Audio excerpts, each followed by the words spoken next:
Good morning, students. Welcome to the session on Ind AS. So today we are planning to start with another Ind AS, that is about income taxes and the deferred taxes. That is Ind AS 12. I'm sure you would have covered this standard already in terms of your understanding of Indian GAAP, and some of the principles that we are going to discuss as around this standard are quite in line with what we have also understood under Indian GAAP. But there are also certain significant differences between the approach that we follow in respect of computing the deferred tax, particularly whenever it is done under Ind AS as compared to Indian GAAP. So we'll just first of all go through some of the basic requirements of what this standard requires, and then we'll move on further with the computations and other details. So now, if we talk about requirements of this standard deals with the accounting of the taxation. So when we say accounting of taxation, it will include all of the aspects which are related to income tax. So now under income tax, we can say current tax is a part of income tax, and current tax is something which we very commonly call as provision for taxation. Similarly, if we talk about deferred tax, most of you would have covered this deferred tax, so that's why I'm just using this term also. Now this deferred tax is also something which is a part of, in a way, or you can say which is something which gets generated because of this income tax. So this standard therefore covers both these aspects. The standard is not really limited to deferred tax. So generally we have an understanding that whenever it comes to Ind AS 12 or whenever it comes to the accounting, so this is limited to deferred tax. It's not really limited to deferred tax. Let's quickly understand the meaning of current tax, and then we'll also get on to the understanding of deferred tax, and then we'll try to compare these two. But before we get on to these terms, that is about current tax and deferred tax, let's try to understand certain basic terms. There are few basic terms which we commonly understand. Let me just go to those basic terms first of all. Accounting income. Now, what do you mean by accounting income? Accounting income means the income or the profit which has been shown in the financial statements. And when we talk about financial statements, we are talking about financial statements which are prepared as per Ind AS. So this means whatever profit, income, loss we have shown in the books of accounts, that is something which is called as accounting income or accounting loss. It can be either way. Yeah, it can be a loss or this can also be an income. So whenever we use this term accounting income, this would mean that we are referring to the books of accounts. Then there is another term which is called as taxable income. And now I will also require a bit of understanding on your part in relation to income tax. And I'm sure you must be having the knowledge of income tax. So some of the basic understanding of income tax will help us to a great extent during the course of our discussion in this standard. Now, whenever we talk about income tax, the computation of profit which we would have done in the books of accounts, or in simple terms, whatever profit or loss we would have computed as per the books of accounts, may not be the same which income tax will allow us to consider, or in other words, we may say that there are certain transactions for which treatment in the books of accounts and income tax could be different. Okay, I'm not getting into the details of that difference as of now. We'll discuss that. Now, talking about some of these terms which we have used, one was the accounting income, wherein we are computing the income or loss as per books of accounts. And second is the taxable income. Now, taxable income is something which we compute as per the provisions of tax and which may be different from what is recorded in the books of accounts. And in most of the cases, we find that there are at least few differences between what is recorded in the books of accounts and what is recorded in income tax while computing the profits. Now,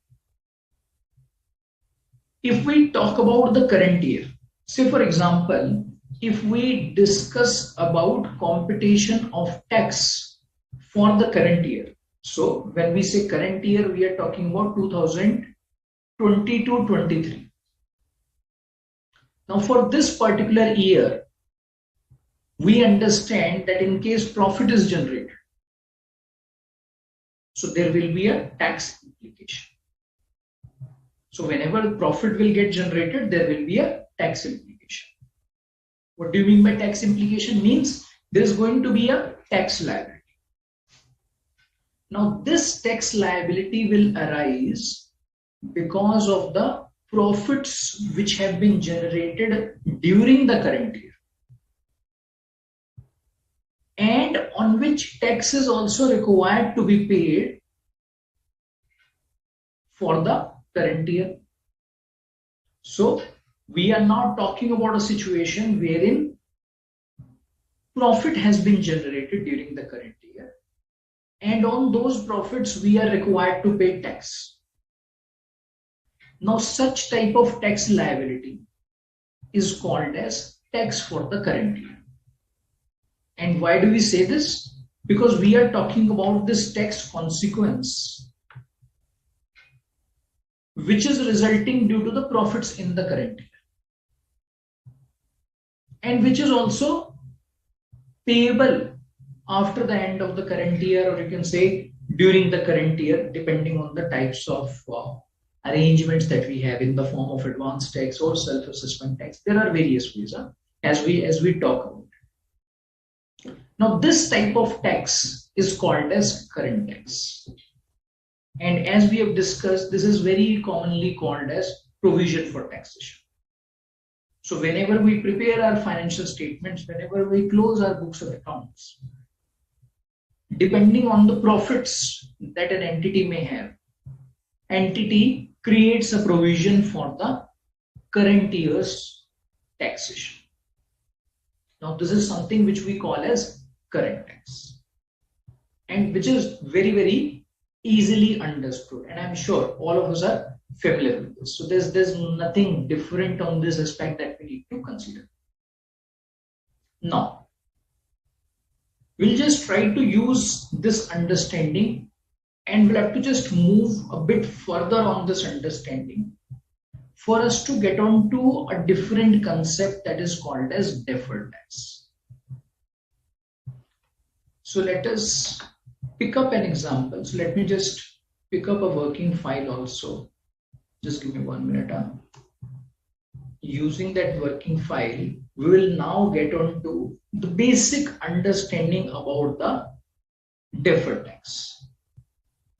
Some of the basic considerations that we need to have in respect of deferred tax.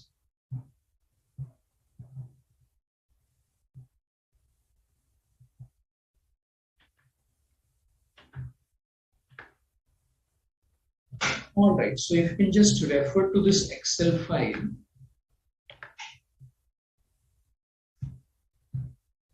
You may ignore this part for the time being.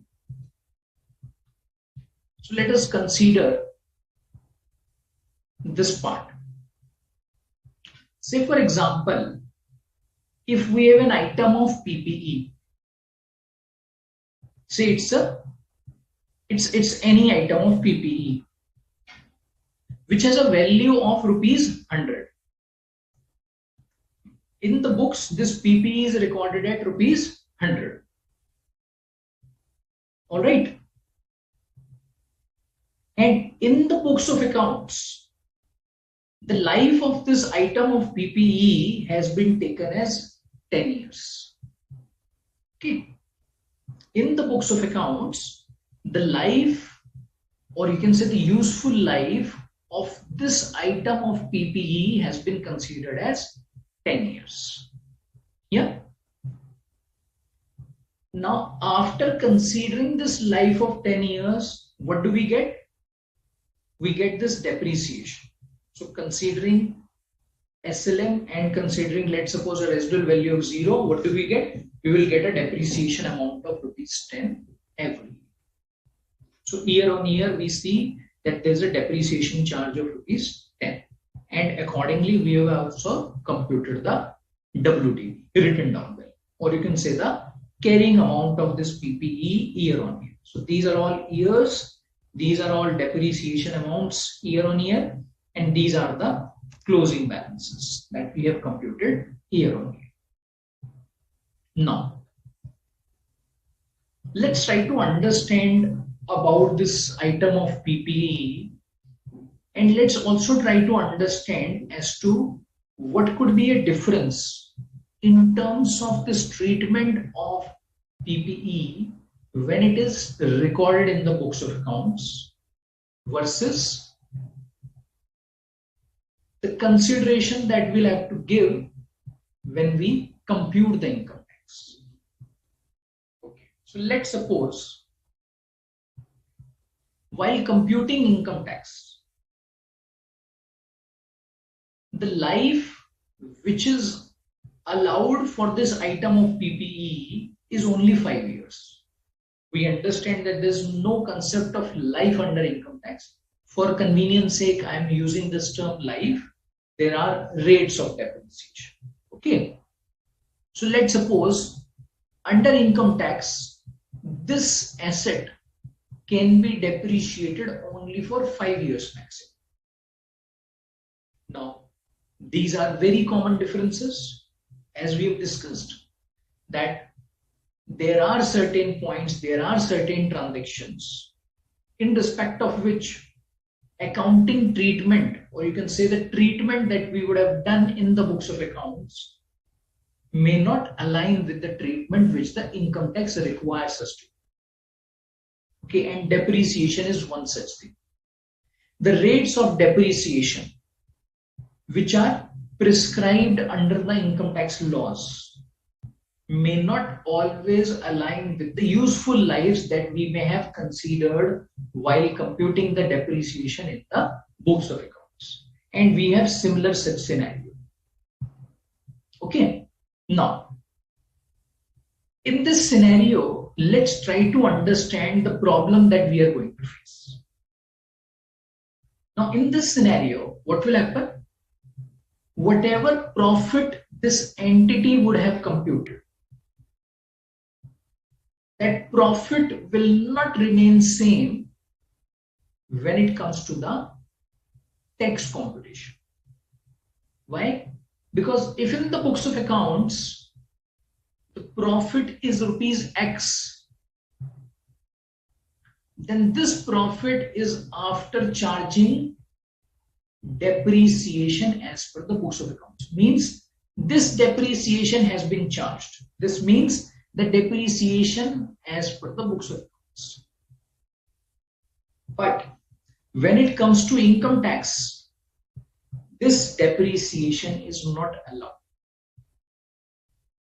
This depreciation is not allowed. Instead, income tax requires us to recompute the depreciation as per the methodology which is prescribed here. The rates are different. The way to compute depreciation is different. There's a block concept. We all understand about it.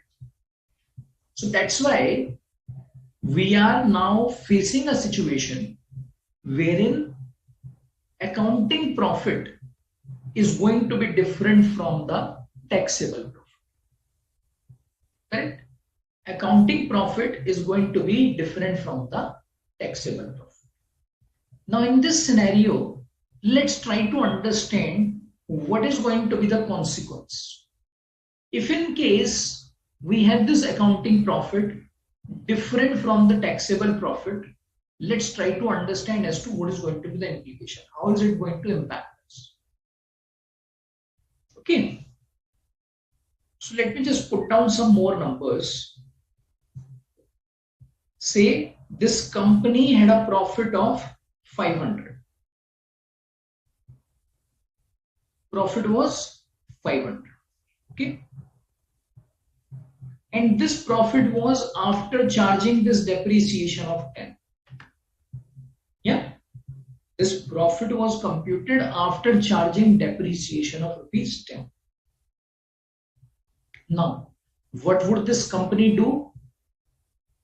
In the books of accounts, this company would create a provision for tax. Correct? So this company would create a provision for tax. Yeah. And this provision for tax would be computed in respect of the profits which the company is going to get as per the provisions of income tax. Now, let's try to understand whether this company can compute the tax on this rupees 500. Can the company compute tax on this rupees 500? The answer is no. Why? Because for this company to compute tax, what would it need? This is the accounting profit. Okay, so this amount which we had computed was the accounting profit. But instead of accounting profit, now the company will have to recompute the numbers. And how would the numbers be computed? So depreciation as per books of accounts will be added. Okay. Let me just use some more space. Now what will happen? Depreciation as per the books of accounts will be added. So the company will add back depreciation as per books of accounts.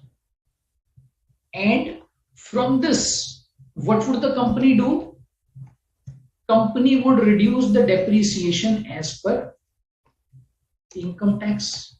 So as per income tax, company will find that the depreciation comes out to rupees 20 instead of 10. As a result of which, what would happen? As a result of which, company would see that the taxable profit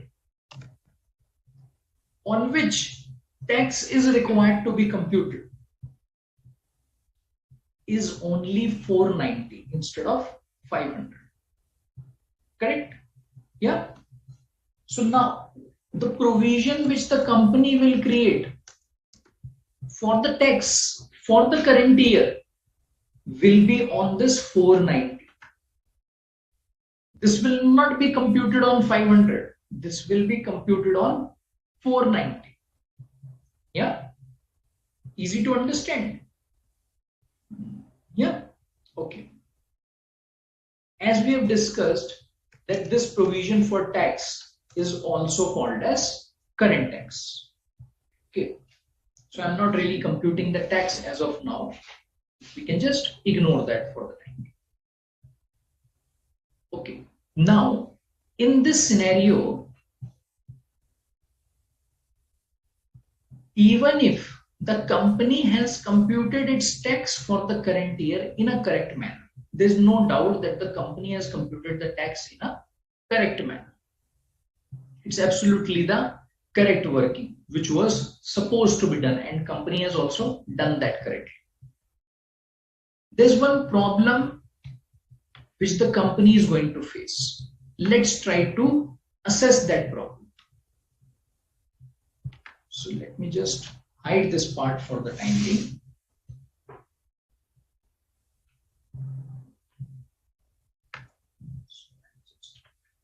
Ignore this part for the time being. Now, we understand that depreciation is something which is a kind of difference when it comes to the accounting treatment versus the tax treatment. So we can say this is one area wherein accounting treatment and tax treatment is different. Okay. And that's why we can see that the depreciation is rupees 10 under books, but 20 in the income tax. Now, year on year, what do you see? Year on year, you will see that with the kind of difference that we have, the tax liability of this company has got reduced. Yes or no? In the given scenario, the tax liability of this company got reduced. Why? Because in the books, depreciation charge was less as compared to depreciation charge as per income tax. So if we pick up these 5 years, what do you find? You will find that the tax which the company would pay, or I should say current tax which the company would pay, would be lower. Why am I referring to this term lower? You can just go back to this situation. As per the books, company's profit was 500. If the company would have paid tax on this accounting profit, tax would have been higher. But the company didn't pay tax on accounting profit. Company is computing the tax on taxable profit.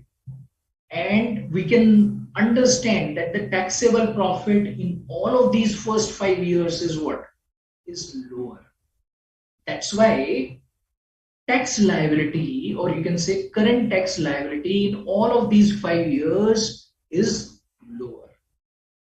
Correct? Yeah. So what do we find? We find that the tax liability is lower in all of these years. Yeah. So I'll just bring this upwards. Yeah, so in all of these 5 years, we have found tax liability to be lower. Now, let's move on to the 6th year. In the 6th year, let's try to understand whether this sort of trend continues, or is there any change. In the 6th year, as per the books, we will charge a depreciation of rupees 10. But income tax doesn't allow any depreciation in the 6th year. Can you see this? In the 6th year, income tax is not allowing any depreciation. Why? Because this asset has got fully depreciated. No more depreciation is left. Now, in this situation, let's try to understand what is going to be the tax consequence. In all the first 5 years, because of this depreciation difference, tax liability was getting reduced year on year. Company was required to pay lower current tax year on. But in the 6th year, this trend has got reversed.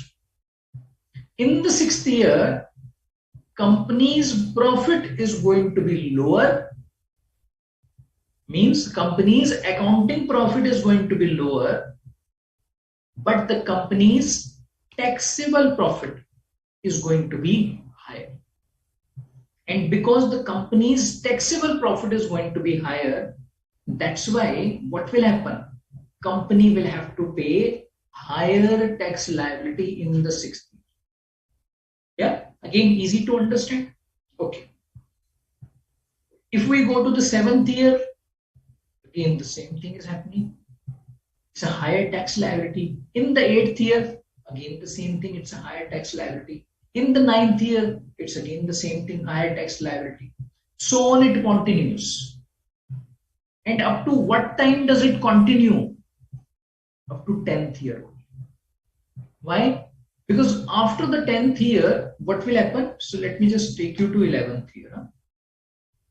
After the 10th year, depreciation as per books will become zero.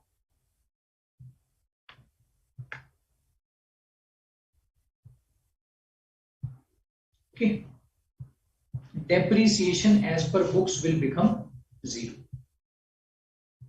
And depreciation as per tax was already zero.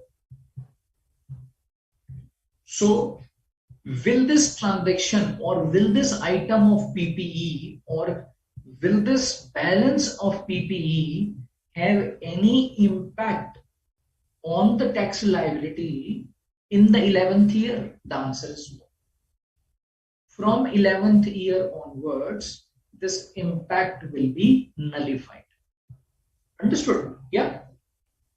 So that means it's only a period of 10 years which has been impacting the company.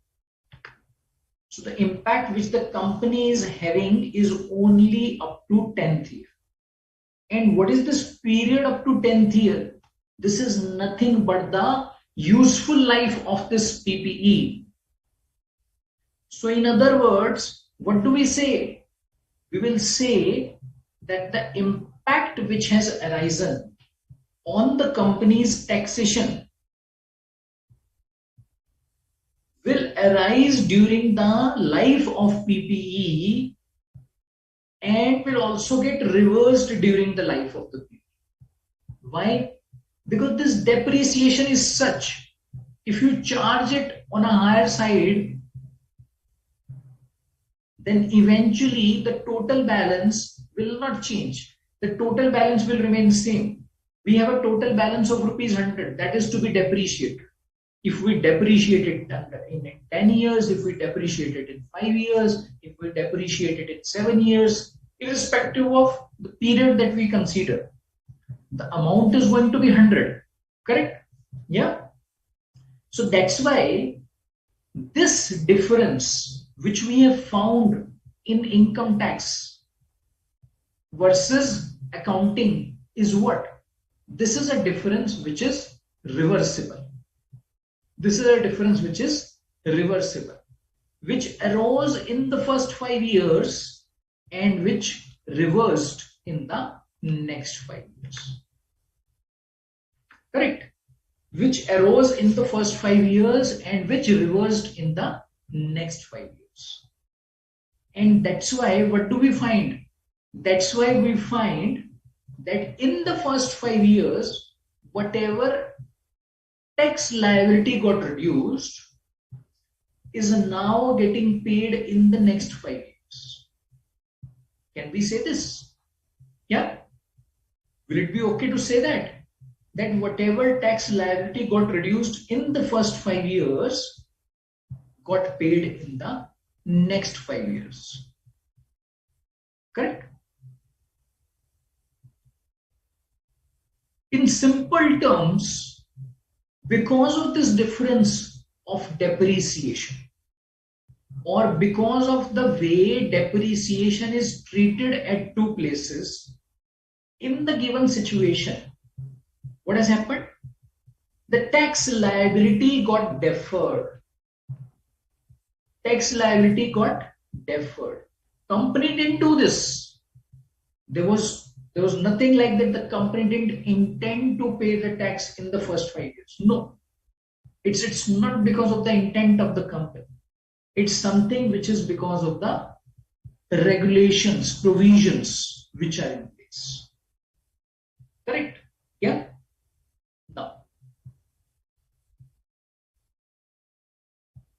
Now let's try to understand if there is anything which is missing in the accounting. We have understood one principle very clearly, that because of this difference of depreciation, the tax liability got deferred.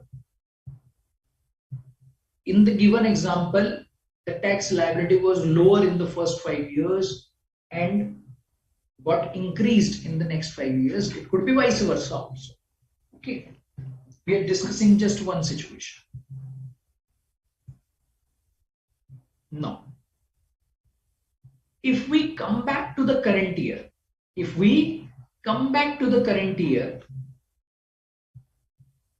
in the current year, what do we find? Let me just take you to the current year. In the current year, we will see that the company will record current tax expense and will create a provision for current tax liability.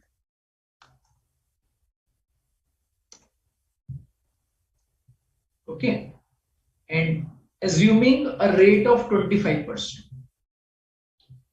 I'm just assuming it in an ad hoc manner. Huh? Assuming a rate of 25%, what will happen? We will have a current tax expense and current tax liability of 122.50. This is something which will go to the PNL of the company. So this will go to PNL. And this will go to the balance sheet. Yeah.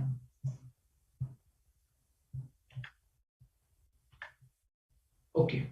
Now, let us come back to the point that because of this difference of 10, what was this difference of 10? This difference of 10. We understand that there was a difference of 10. Just give me 1 minute now. What was this difference of 10? Difference in depreciation. Can you see this? There was a difference of 10, difference in depreciation. Tax liability got deferred. Deferred to which year? To 6th year. Or you can say to subsequent years, to future periods. But these higher tax amounts that we will be required to pay starting from 6th year onwards will arise because of the differences which have got generated in the first year, 2nd year, 3rd year, 4th year and 5th year. Correct? All of these differences which have got generated starting from 1st year are resulting in the additional tax liability, I should say, in the 6th year. Yeah, that's why. What does the standard say? Standard says that create a provision for this deferment also. And this provision that we create, this is called as deferred tax. This is something which is called as deferred tax. And how do you create that? Very simple. Very simple. On this difference of rupees 10, we will compute the tax. On this difference of rupees 10, we will compute the tax. So what is going to be the tax amount? So on this difference of rupees 10, if I compute tax, so again I'll apply 25%. Okay, so it's going to be 2.5. Okay, and this will become deferred tax expense, or you can say charge debit to deferred tax liability. Yeah. Now this is something which we are required to do. But now let's try to understand the rationale as to why we are required to do this. We will also get into details of all of these aspects. Let's suppose if we would have gone by the accounting profit, then the tax amount that we would have paid would have been 125. Correct? If let's suppose we would have gone by accounting profit without considering this depreciation difference,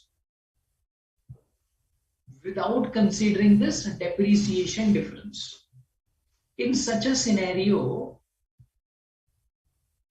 the tax which the company would have paid would have been rupees 125. Yeah. But instead of 125, what was the tax liability on the company? 122.5. There was a difference of rupees 2.5 on the tax liability. Correct? This is something we know. There was a difference of rupees 2.5 on the tax liability. And why did this difference arise? This difference arose because there was a difference in depreciation of rupees 10. So what are we now trying to fill in? We are just trying to fill in this gap of rupees 2.5 which got created. Why? Because we are only computing the tax for the current year. We are not recording the tax which is getting deferred to the future years. So that's why by bringing in deferred tax concept, what are we trying to do? We are trying to bring in the full tax expense which belongs to the current year in the current year itself. Now, with the help of this accounting entry, let's try to understand the impact. On the P&L, there was one current tax expense, 122.5, and there's going to be another tax expense which is not for current year, which is for deferred tax. And the total impact on P&L will be 125. Total impact on P&L will be 125. Yeah.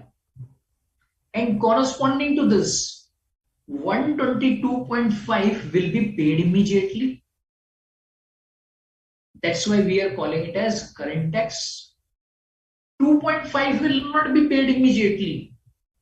We understand that this will be paid in the 6th year. That's why we are marking it as deferred tax liability. This is not going to be paid immediately. This is going to be deferred. That's why we are keeping a note of this in the books of accounts by calling it as a deferred tax. Correct?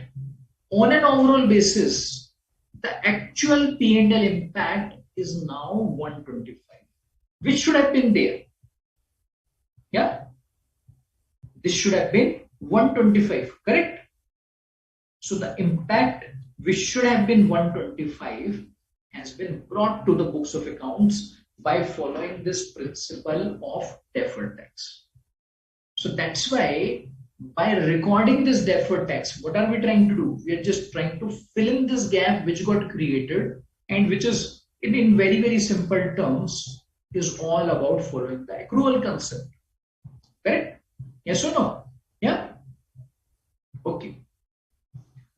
Now, this was all about the basic methodology, or you can say the rationale as to why deferred tax is in place. There are certain terms which we have used so far during the course of our discussion. There are some more considerations that we are going to have in respect of deferred tax, particularly because the standard is all dominated towards the deferred tax. let us do a quick recap of all of these terms. One is accounting profit. What was accounting profit? Profit as per books of accounts. It could be loss also. Then there was another term, taxable profit. What was taxable profit? Profit that we compute for computing the tax liability. Okay. And this can be taxable loss also, not necessarily a profit or an income. There are certain differences which we have seen are going to arise but will reverse in the future years. Those differences which arise in the current year but which will reverse in the future years are called as temporary differences. These differences are called as temporary differences. And these temporary differences are the ones on which deferred tax is required to be computed. Okay, please remember that these temporary differences are the one on which deferred tax will have to be computed. Clear on this part? All right. Now, so far, for the purposes of our discussion, we kept using this term depreciation, and we kept differentiating between the depreciation as per books and depreciation as per income. This approach, wherein we compare the P&L item with its tax treatment, is called as P&L approach. This approach, which we have used in a way for computing the deferred tax, is called as P&L approach. And this approach is something which we use under Indian GAAP. This approach is not used under Ind AS. Under Ind AS, a different approach is required to be used. But that's not going to be very, very difficult. That's not going to be more technical. I think we are already there. So let's try to understand. Because now, every time whenever we will talk about the deferred tax, we will only be using this approach. Okay? Conceptually, both the approaches you will see will align. They will give mostly the same answers, except in case the base is going to change, which I am going to discuss with you as we move further. Now, if let's suppose in the first year we compare the WDV, what's the difference that we get? 10. Here again, the difference that we are going to get is 10. So whenever we are required to compute the temporary difference, what is it that we are required to do? We are required to compare this book balance with the balance which would be computed as per the tax. Yeah, let me just repeat this point. Whenever we have to compute the temporary difference, what do? We will have to compute the balance as per books with the balance as per tax. In technical terms, this WDV or this balance as per the books of accounts is termed as accounting base. Okay. For this PPE, if somebody will ask us what is its accounting base, it means we are talking about its carrying amount as per the books of accounts. So what is accounting base? Carrying amount as per the books of accounts. This can also be called as book base. Book base means carrying amount as per books of accounts. Okay. So I'm saying it could be accounting base or book base. Either of these terms may be used. Either of these terms may be used. Clear? Now, for this book base or this accounting base, there will always be a corresponding amount as per income tax. Something that we have seen here. Correct? So now for this rupees 90, what was the amount as per income tax? Rupees 80. That's why this rupees 80 will be called as tax base. So now let's try to understand this point, that for every asset, every liability, there will be an accounting base or book base. Correct? There will be an accounting base, and which is very, very easy for us to understand. Why? Because you will say definitely yes, if it's an asset or liability, this would get recorded in the books of accounts. So that's why it's the accounting base, which is okay to understand. Problem arises when we talk about the tax base. For every asset, for every liability, we will be required to compute its tax base. And what do you mean by tax base? In very simple terms, you have to remember, tax base doesn't mean recomputing the balance sheet. Tax base doesn't mean that you will have to draw the full balance sheet again. You will not be required to draft the financial statements again. No, it's only about computing the amount of that particular asset or liability as per the provisions of tax. In very, very simple terms, this is something you need to remember. So what do you mean by tax base? The amount of an asset or a liability, whatever be the case, as per the provisions of tax. That is called as tax base. So in the given example, for this asset, what was the book base? What was the accounting base? Rupees 90. And what is the tax base? Rupees 8. Year on year, this accounting base and the tax base will keep changing. They will keep changing. Clear? Clear on this? Yeah?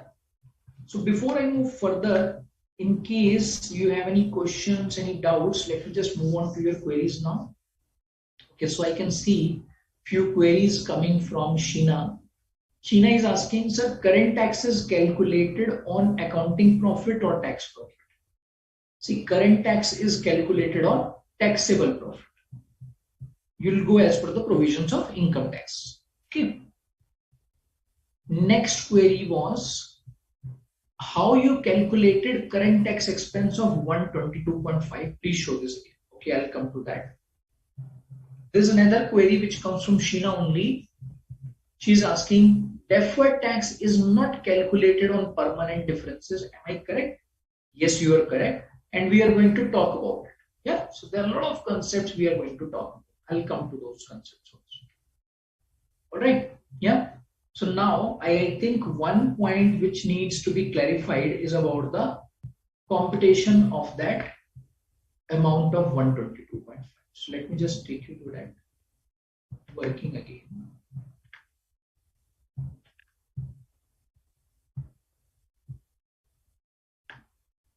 So now this 122.5 was computed using a tax rate. This was computed using a tax rate of 25%. Can you see this? There is a tax rate of 25%. Yeah, this is something which I have used, 25%. And on what amount did I compute this? Taxable profit. On taxable profit, 25% tax rate has been applied, and that is how I have computed this. Okay, and let me just also show you how did I compute this 2.5 again. This 2.5 is again using the same tax rate. Yeah, but this has been computed on the temporary difference. Clear on this? Clear on this aspect? I'm hoping Sheena, you're clear on this, and all other students, you're clear. Yeah? All right. Great. So let's come back to the presentation now.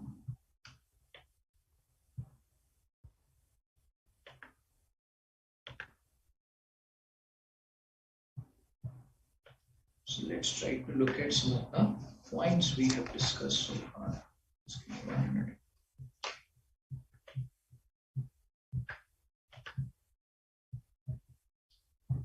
All right. Now, something that we have discussed. Just quickly go through this part. Just give me 1 minute.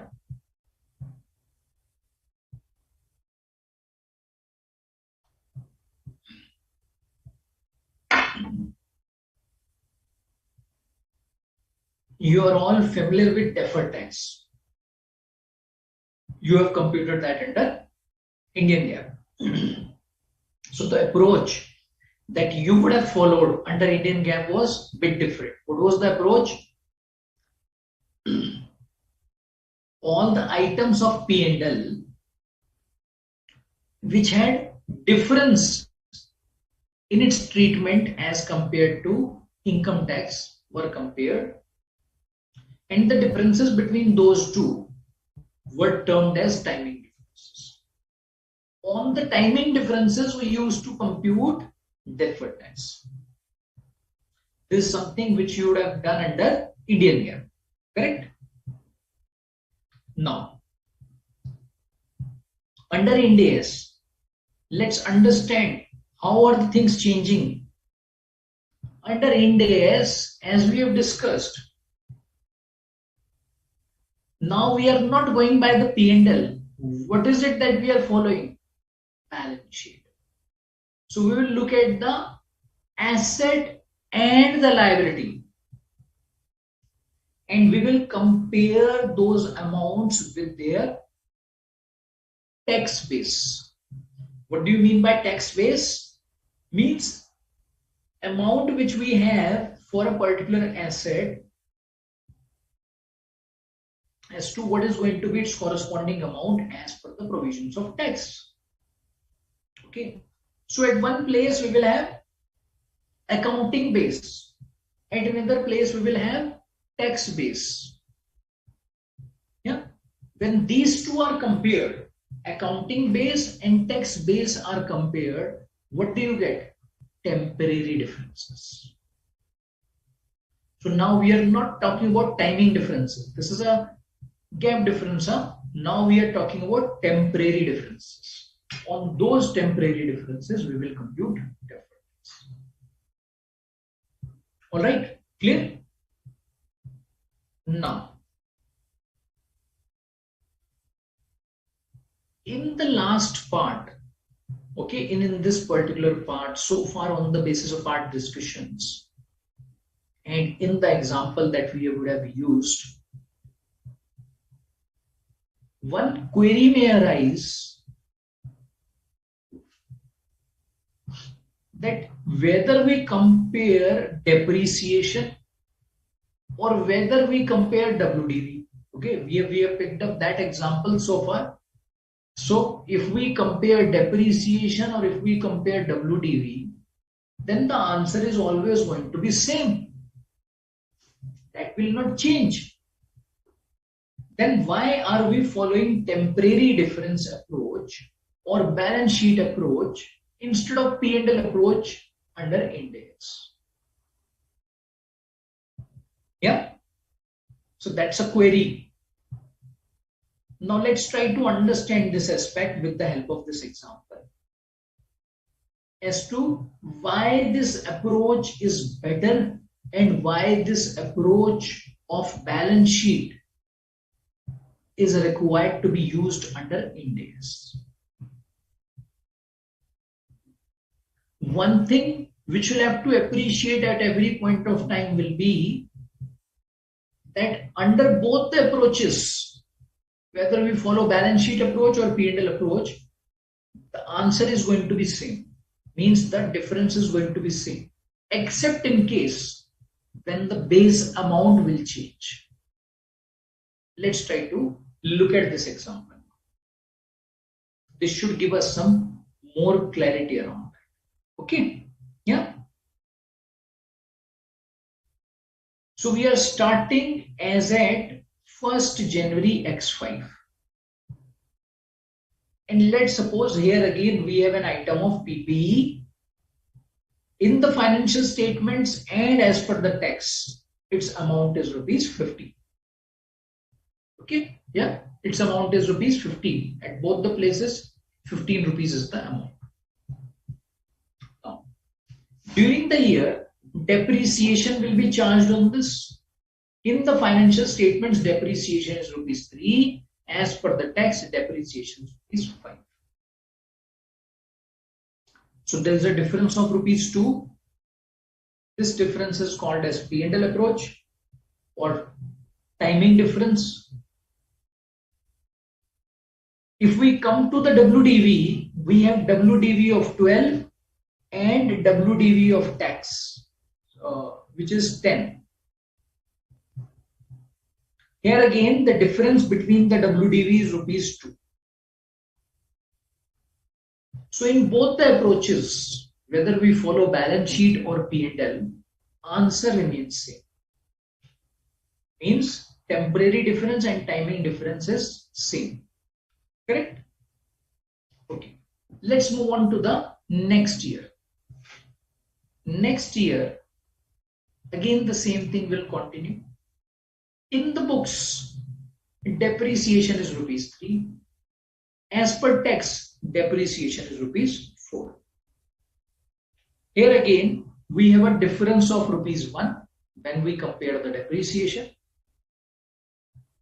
And when we compare the WDV, we have a difference of 3, but 3 minus 2 because 2 has already been considered in the last year. So here again, we have a difference of rupees 1.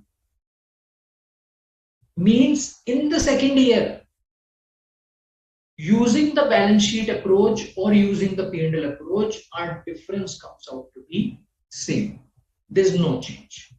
Difference is same. In the first 2 years, using both these approaches, answer has remained same. Let's move on to the third year.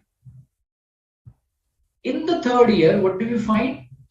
There has been a revaluation of this item. Revaluation of rupees 4. Now, will this revaluation go to P&L? The answer is no.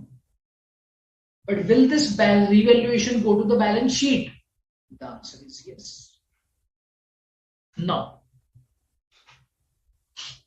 if we look at the P&L, in the P&L, will it be possible for us to capture this revaluation amount? The answer is no. This will not get captured.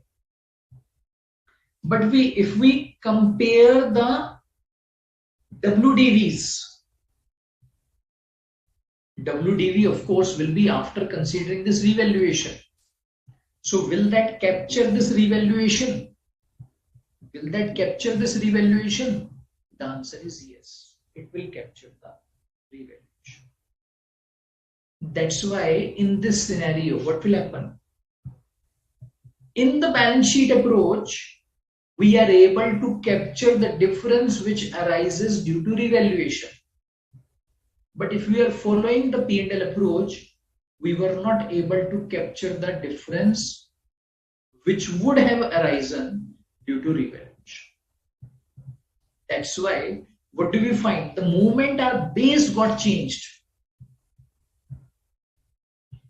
two approaches started giving us a different answer. And what approach do we need to follow? Please remember, it's always the balance sheet approach under index. Clear? Clear on this part? It's always the balance sheet approach that is required to be followed under index. Clear on this? Yeah? Okay. So now, what we are going to do, we will pick up few examples And in all of these examples, the only aspect that we are now going to focus on will be about the computation of accounting base and the tax base. Okay. For most of you, understanding of accounting base is very simple. Why? Because this is something which is there in the books of accounts. But for many of you, there will still be a query. What is the tax base? You may not be very clear on this tax base. So let's get on to that tax base now. Let's try to understand as to how do we compute the tax base, and you will also get more clarity of what do you mean by tax base by picking up all of these examples. Okay. A machine costs rupees 100. Machine has a cost of rupees 100.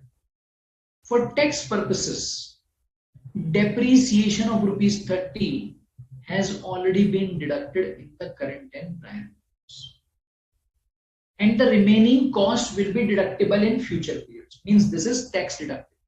Tax deductible means which is deductible as per the provisions of tax. Okay. Revenue generated by using the machine is taxable. Any gain on disposal of machine will be taxable. Any loss on disposal will be deductible, obviously, because that is going to be a business loss. Now, in the given scenario, depreciation as per tax is given. This is rupees 30. But depreciation as per books of accounts is not given. Let's assume that to be rupees 30 only. Let's assume that to be rupees 30 only. Okay. Now, this is something wherein we need to compute two things. One is book base and second is tax base. So in this example, what is going to be the book base? Accounting base. 100 minus 30. 70 rupees. So 70 is going to be the book base, accounting base. Why? Because book base, accounting base is nothing but the carrying amount as per books. Let's move on to the tax base.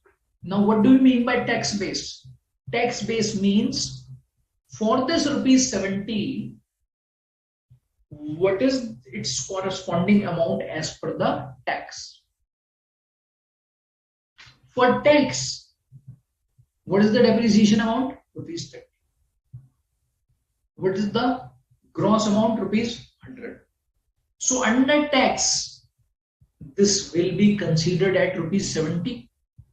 So what is going to be its tax base? Rupees 70. So in the given example, book base and tax base are same. So therefore, in this example, what is going to be the temporary difference? 0. Yeah. Okay, let's pick up another example. Current liabilities include accrued expenses with a carrying amount of rupees 100. Current liabilities include accrued expenses with a carrying amount of rupees 100. Related expense will be deducted for tax purposes on a cash basis. Yeah. Tax base of the accrued expense is required to be computed. Now let me just repeat the facts again. Current liability is there. What is the nature of current liability? Accrued expense. And it is given that its carrying amount is rupees 100. Carrying amount of rupees 100 means what? Its book base, its accounting base is rupees 100. Okay. Now, we need to check what is going to be the tax base of this liability. Yeah. If this were to be required, if this were required to be reported in the tax balance sheet, at what amount this item will be reported. Therein we need to check as to what is the taxation provision around this liability. So it says any such expense will be deducted for tax purposes on cash basis. Means tax will not allow this expenditure until unless this is spent in cash. Cash means through bank. So when you spend this, when you pay this, only then the income tax will allow this, otherwise they will not allow this. Therefore, what will happen? When we will look at its tax base, what will it become? Zero. It will become zero. Why? Because whenever we are talking about the tax base, we need to check as to what is going to be its amount as per the provisions of tax. And tax says this will be allowed on cash basis. After payment, this will be allowed. That's why it will become zero. That's why it will become zero. Clear on this?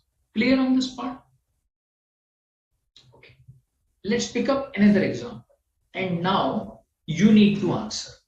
Okay, so now all of you need to answer, please. So I'll wait for a response. I'm just reading this next part. Don't go by the response or the answer if this is already given on the presentation. You need to assess it on your own because the answer on the presentation may be wrong. Yeah, so please don't go by the answer over here. Current liabilities include accrued expenses with a carrying amount of ₹100. So I think the fact pattern is same. We are talking about a current liability in the nature of accrued expense. And we are saying that its carrying amount is ₹100. Okay, its carrying amount is ₹100. Means its accounting base is ₹100. Okay? Okay. Now, the related expense has already been deducted or considered for tax purposes. Yeah. This expense, this accrued expense has been considered for tax purposes. Tax department has considered this expense. Now, you need to answer this. What is going to be the tax base of this accrued expense liability? What is going to be the tax base of this current liability? Yeah. Understood? Over to you quickly. If you can answer this, I'm waiting for a response. What is going to be the tax base of that accrued expense? I can also see there is a query from Sairam. I'll come to your query also, Sai. Yeah. If in the meantime you can just start sharing your response. Just think about it, and as told you, just don't go by the answer which was written there on the screen. I'm just repeating that accrued expense has been considered by tax department.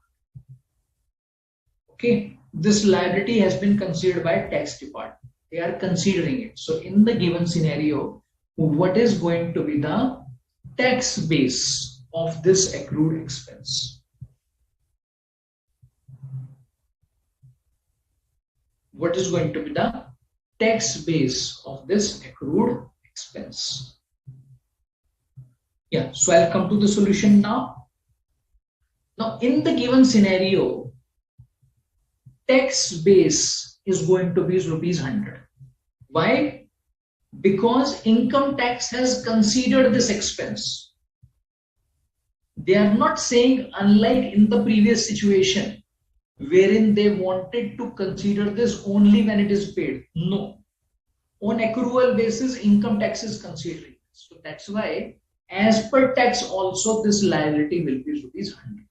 So its tax base is going to be ₹100. So in this example, Book base is rupees 100, tax base is rupees 100.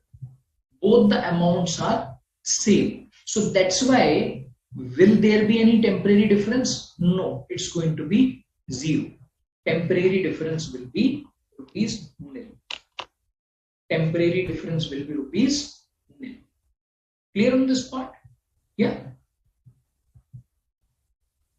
Okay, I could also see responses from Sairan around this. Tanushri also answered this. Tanushri said that it's 100 rupees. Great. Okay, now coming to the query of Sairam. Sairam is saying profit is shown in P&L account. Whatever expenses are shown in P&L. That's correct. Then Sairam is saying accrued expense. Oh, so I think this is your reasoning. Very good. No problem. So we'll pick up some more examples now, and all of these examples will have to be answered by you now.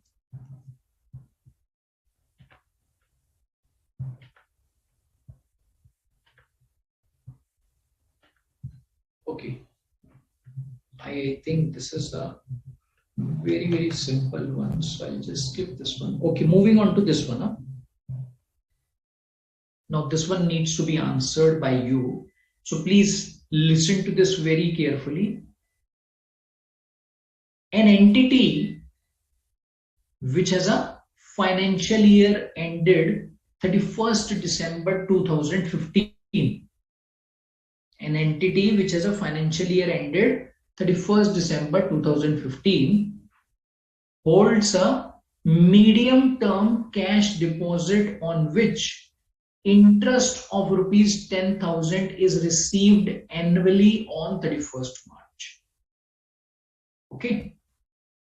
This entity holds a medium-term cash deposit on which interest of rupees 10,000 is received annually on 31st March. Interest is taxed in the year of receipt. Interest is taxed in the year of receipt. At 31st December 2015, entity recognizes a receivable of rupees 7,000 in respect of interest accrued but not yet received. Clear on this? Yeah. Now, in the given example, you need to tell me accounting base, tax base of this particular asset. So we have an asset here. What is the nature of the asset? What is the name of the asset? Interest accrued but not yet received. Okay. You need to tell me its accounting base as well as its tax base. Over to you. Waiting for your answer now. What is going to be the accounting base and the tax base of this interest accrued but not yet received? Interest accrued but not yet received. Clear on this? Yeah. Okay. I just go to your solutions now.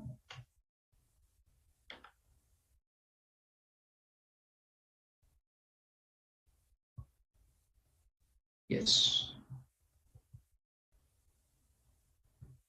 So please remember the provision of income tax over there. Income tax provision says that the interest is taxed in the year of receipt. Okay. And it is received annually on 31st March. And we have this asset as on 31st December. Please remember the time gap. Okay. Now considering that time gap, you need to answer this. Over to you. I think I've got this answer from Saira, and Tanushri has also answered this. Tanushri is saying accounting base is 7,000. Very good. I think this is also something which is specified in the question itself. Tax base is nil. Great. And temporary difference is 7,000. Sairam is saying tax base is nil. Why? Because it is taxed on receipt basis.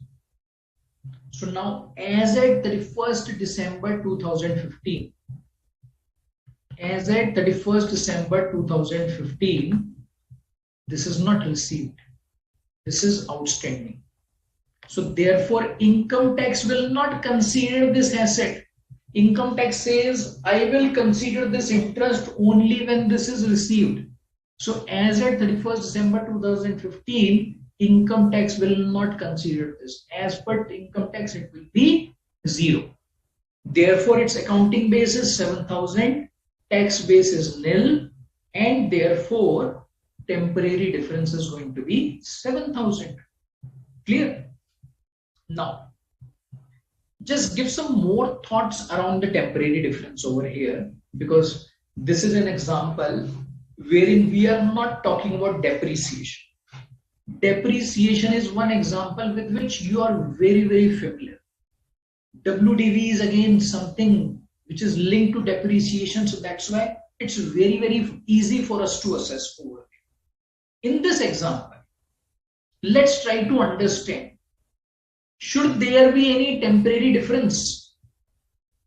Let's try to assess this. Okay. In the given example, what will happen? In the books, there is an asset of rupees 7,000. Yeah. And we understand as per tax, the balance of this asset is 0. So definitely there is a difference. Definitely there is a difference of rupees 7,000. Now the question is, can we call this difference as a temporary difference? Because each and every difference will not become temporary difference. We will have to assess that. Yeah. Each and every difference will not become temporary difference. What are temporary differences? Those differences which arise in the current year but which get reversed in the subsequent years. The reversal is important. Clear? Now, in this case, we understand that today there is a difference of rupees 7,000. But is it going to remain forever? Let's try to think about it. Is it going to remain forever? Can we say that this difference of rupees 100 is going to remain forever? The answer is no. Why? Because tax will also consider this interest. Tax will also consider this interest whenever it will be received. Yeah. So that's why it's not something which is not going to reverse. It's only for a period of time. This is only something which is temporary.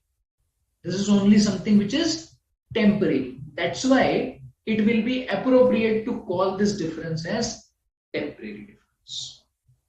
Clear? Clear on this part? Now with this, I will also bring in one more concept. And again, that concept with which you are quite familiar. Concept of permanent difference. This concept of permanent difference again is similar to what you would have read under Indian GAAP. And I received this query also from Sheena around the permanent difference. Now this concept continues to be there under Ind AS. The only thing is you will not see this term under Ind AS. So this concept continues. This term is not there. Okay. So let's try to understand this concept.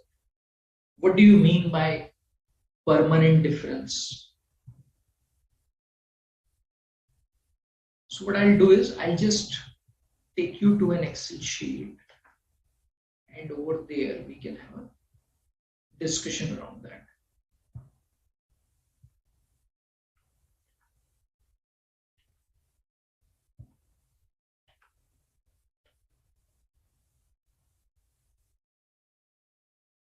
Okay, so let's suppose if we talk about donation now. say we are in financial year 2022-23 and we are also looking at another financial year 2021-22. Okay.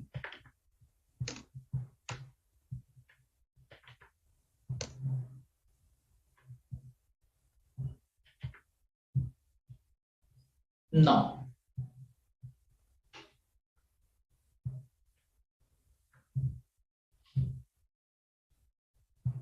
same financial year 2021-22, a donation of rupees 100 was given by a company. Correct. Donation of rupees 100 was given by a company. Now, company will consider this as an expense in its P&L. In the P&L, this will get recorded as an expense. Means the profit will be after reducing this donation amount. Correct? But as per tax, we will have to check whether tax will allow this donation in full or not. Okay. Let's suppose this donation is not allowed fully in income tax. Okay. Under income tax, let's suppose only 50% of the donation is allowed as an expense. Only 50% is allowed as an expense. Therefore, as per tax, what will happen? Only 50 rupees will be allowed. Correct? Yeah, only 50 rupees as an expense will be allowed. Full 100 rupees will not be allowed. Correct? Okay. Now, in the current year, now we are into financial year 2021-22. Now, in the financial year 21-22, what do we find? Donation of rupees 50 was allowed by income tax and 50 was disallowed. 50 was allowed and remaining 50 was disallowed.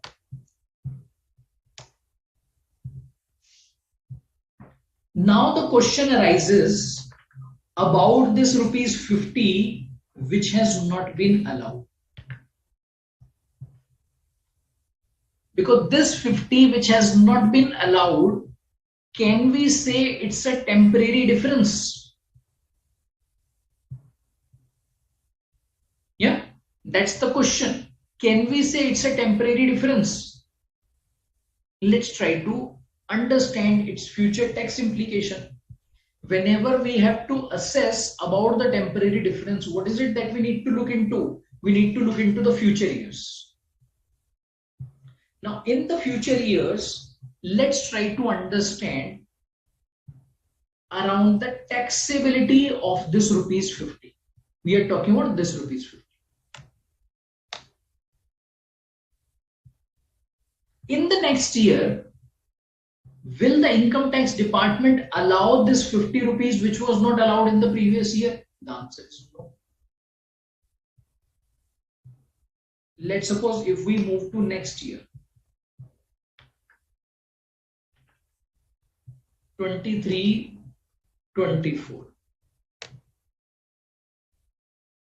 and so on. Okay, there will be many more years. In all of these years, what do we need to check? Will the income tax department allow this expenditure which was disallowed in the year 21-22? The answer is no. This will never be allowed. Such type of differences. Now here again, did we have a difference of rupees 50? Yes. But such difference is not called as temporary difference. Why? Because this difference will not be allowed by the income tax department ever in the future years. This difference is not tax deductible in the future years. This difference is not something which is reversible in the future years. Such differences are what? Permanent differences. We can say these are in the nature of permanent differences. And on the permanent differences, we don't compute deferred tax. No deferred tax is computed on permanent difference. And I am hoping that you will also understand the rationale as to why that is not computed. What was the objective of computing the deferred tax, recording the deferred tax? Very simple. Our tax liability was getting deferred. When the tax liability or the tax was getting deferred, whether it's a liability or an asset, we record it. But in the given scenario, can we see any future tax consequence? No. In our example of WDV, there was a future tax consequence. Future tax consequence which was resulting in an outflow. That could also result in an inflow. We'll talk about that situation also. But in this situation, there is no future tax consequence. That's why such differences which do not have any future tax consequence will not be considered for deferred tax. And such differences are something which we conceptually understand by permanent difference. As I have told you that this term is not there. Okay, but this concept is there. Clear on this? Clear on this part? Yeah. I'm hoping that Sheena, you are now clear on this permanent difference part also. Yeah, clear? Perfect. So now with this, we will move further. Or I think what we can do is we can now take a break. I think because the next part is all about assessment further on the temporary difference in terms of checking whether those temporary differences will result in deferred tax asset or liability. See, so far, all of these aspects that we have discussed were all concentrated towards the computation of temporary difference. After which, computation of deferred tax is very simple. But generally, there is a complexity around computation of deferred tax asset and liability. Means, generally, it becomes complicated for us to assess whether this deferred tax will be an outflow or inflow. Means whether this deferred tax should be called as asset or liability. Because computing temporary difference is easy, on which we apply tax rates, so we get deferred tax. But to assess whether it will be asset or liability is something which is important and which is complex. Yeah. So we'll move on to this part. But I think we can take a break now. After the break, we will continue with our discussion. All right. In the meantime, if you have any doubts, any queries, you can just send across your queries, and after the break, we'll also pick up your queries. Okay. Yeah. So let's take a break of 10 minutes. Let's meet after 10 minutes. Huh?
Hi, welcome back. So we can now continue with our discussion. We'll just move on to that aspect wherein we'll now start assessing as to whether deferred tax should become an asset or a liability.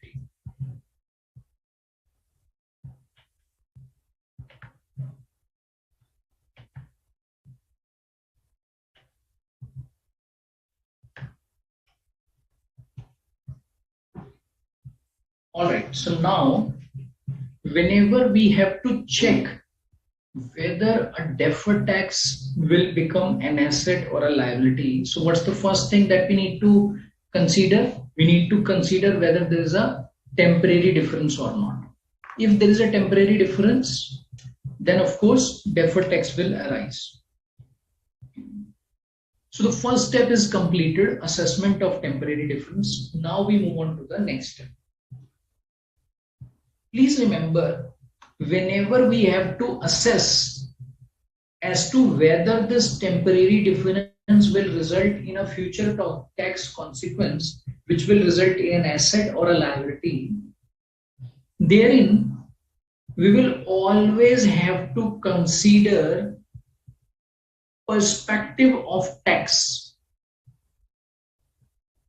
What do you mean by tax perspective? Tax perspective means we will always be required to check whether this particular difference will result in tax outflow or inflow. Depending on whether it will result in tax outflow in the future years or not, our answer will arrive.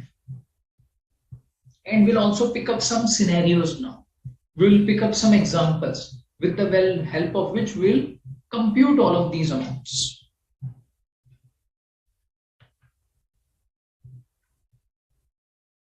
So I think what we can do is we can pick up these situations in the Excel instead of this presentation. Let me just take that Excel working first. Then we can come back to this if required. Just give me 1 minute.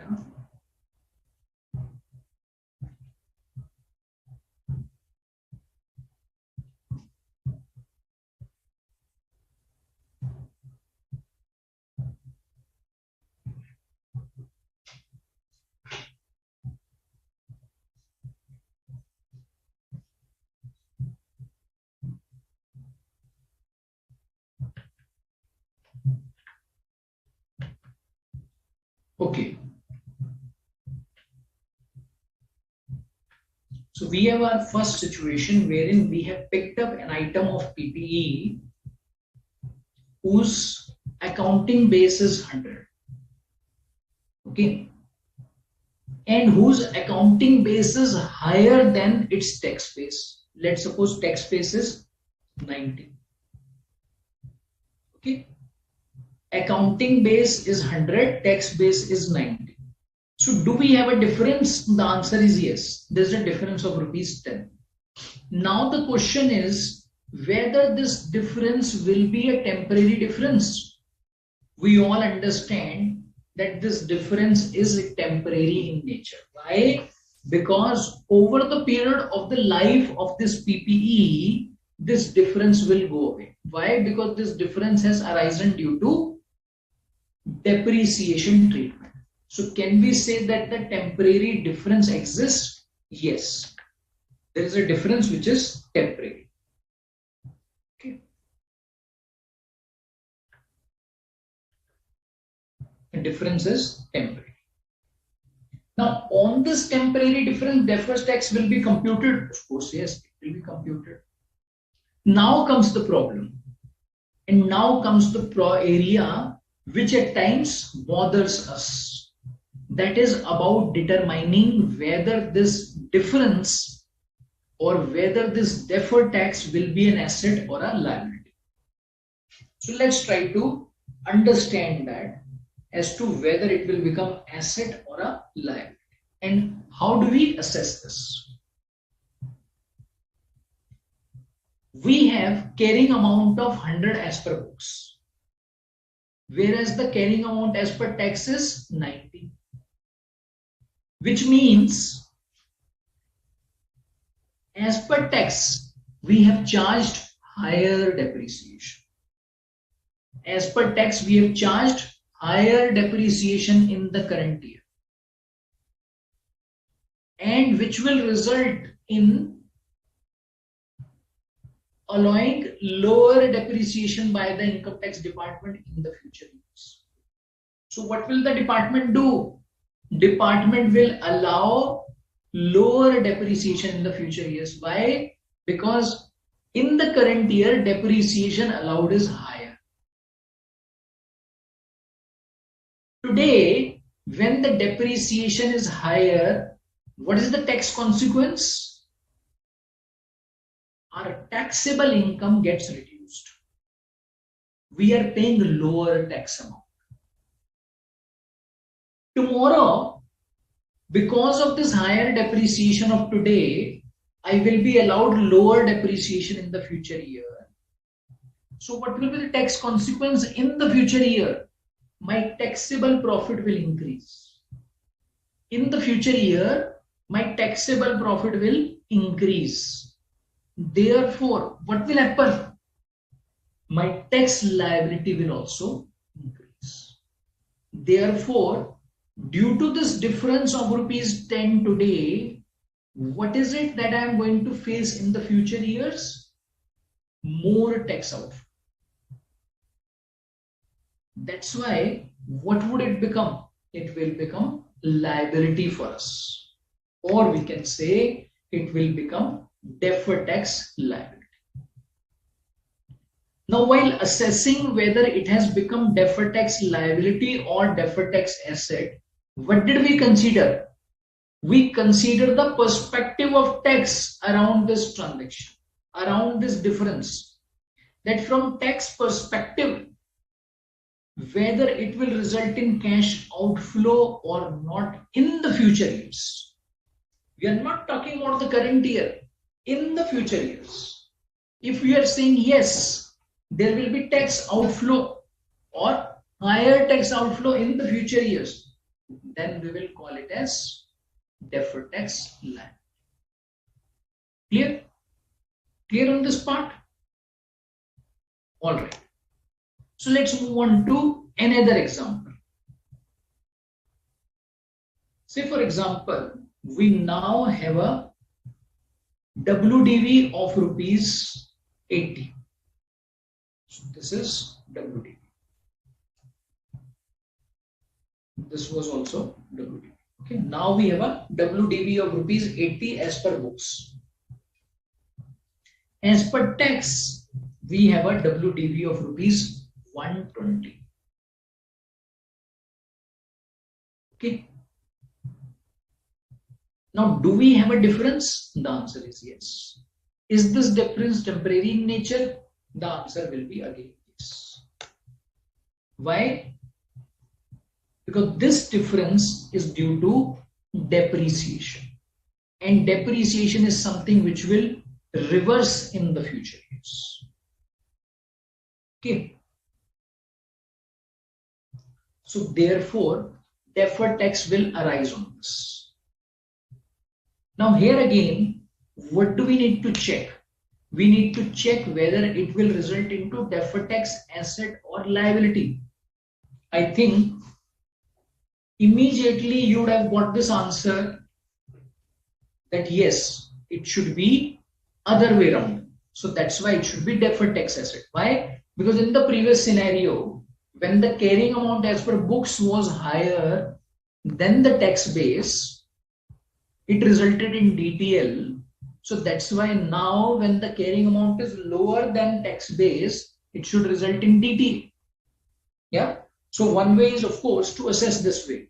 But let's apply the principle that we discussed. Every time we have to check about deferred tax asset or liability, we will apply that principle. What does this principle require us to do? To check whether there will be future tax outflow or inflow. Inflow means tax saving or reduced tax amount. Now, in the given scenario, what do we find? carrying amount as per books is rupees 80, but as per tax it is 120, which means depreciation which is allowed by the income tax department in the current year is lower. Depreciation which the income tax department has allowed in the current year is lower. If the depreciation allowed by income tax department is lower, so what will happen?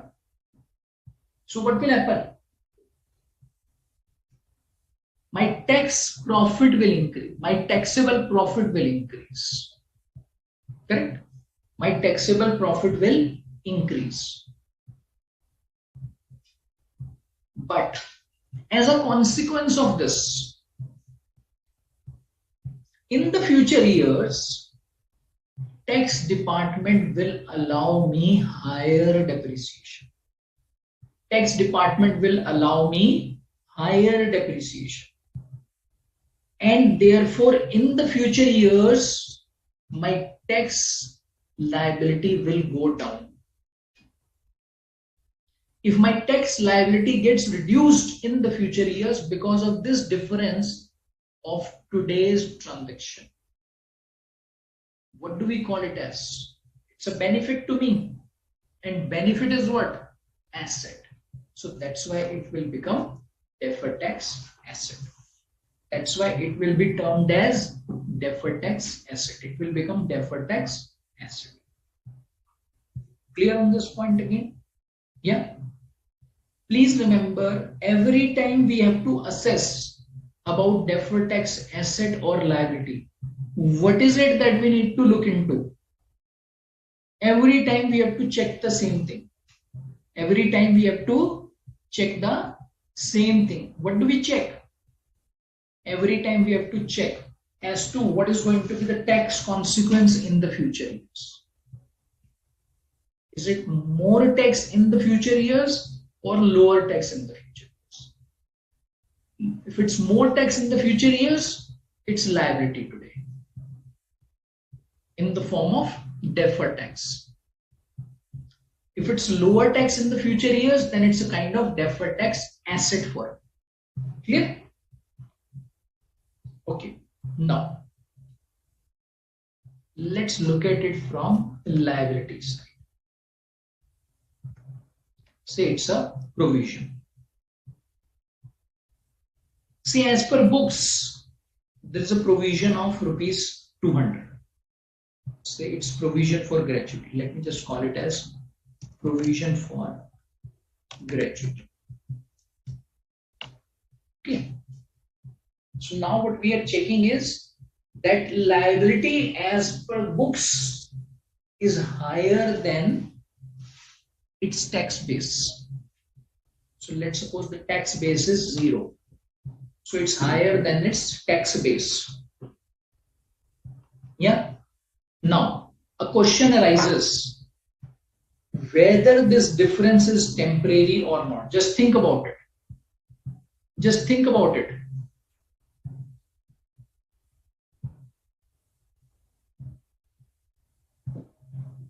Please check out whether this difference is temporary or not. Just check. Then we'll come on to this point. Whether this difference is temporary or not.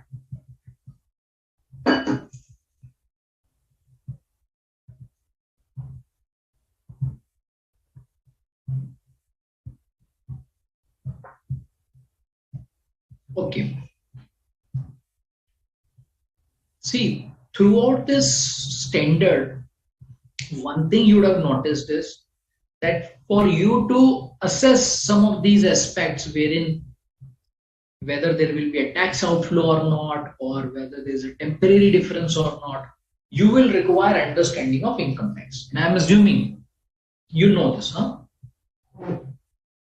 Now, provision for gratuity is something which is allowed by tax on receipt basis. Receipt means payment basis, cash basis. Whenever we pay this, it is allowed, otherwise it is not allowed. Whenever we pay this, it is allowed, otherwise it is not allowed. Correct? Yeah, correct. Now, in the given situation, we can see as per the books.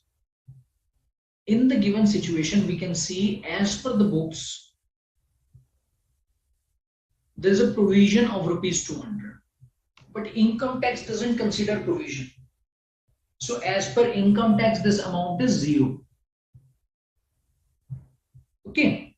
Now, will the income tax allow me this expense in the future years? The answer is yes. Today, income tax is disallowed. Why? Because it's not paid by me. In the future years, as and when I will pay, income tax will allow this. So that's why it's only a time gap. There's something which is tax deductible. There's something which is tax deductible in the future years. Correct? Yeah. Therefore, this difference is what? This difference is again temporary, on which deferred tax will arise. This difference is again temporary, on which deferred tax will arise. Now the question arises whether this temporary difference will result in deferred tax asset or a liability. So there again, we will go back to our same principle. What is the principle? From the taxation perspective, we will check what is going to be the tax consequence in the future years. So let's understand now. Today, as per the books, we have considered an expense of rupees 200, which income tax has disallowed. If the income tax has disallowed that expenditure, if the income tax has disallowed that expenditure, so what is going to happen? My tax liability will increase in the current year. I will pay more tax, higher tax in the current year. Yes, higher amount of tax will be paid by me in the current year. Correct? Okay. Now, I am paying higher amount of tax in the current year, but this rupees 200 will be allowed by the income tax department in the future years. In the future years, they will allow this 200. So when they will allow this 200 in the future years, what will happen? My tax liability will go down. My tax liability will decrease. Okay. So if my tax liability will decrease, my taxable income will go down. What is it for me? It's a kind of asset which is deferred. So that's why this will become deferred tax asset. That's why it will become deferred tax asset. Clear on this part? Yeah.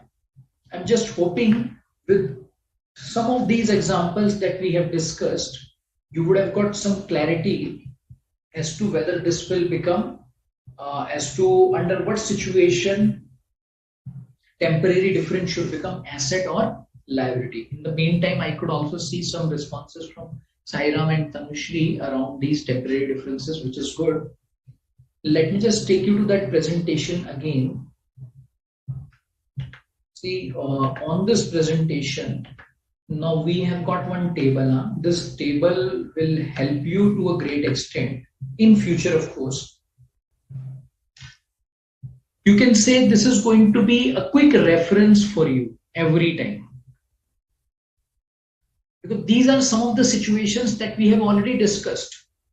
What was the first situation? When the carrying amount of asset was higher as compared to its tax amount. Yeah. Therein, what did we find? There was detail. Remember?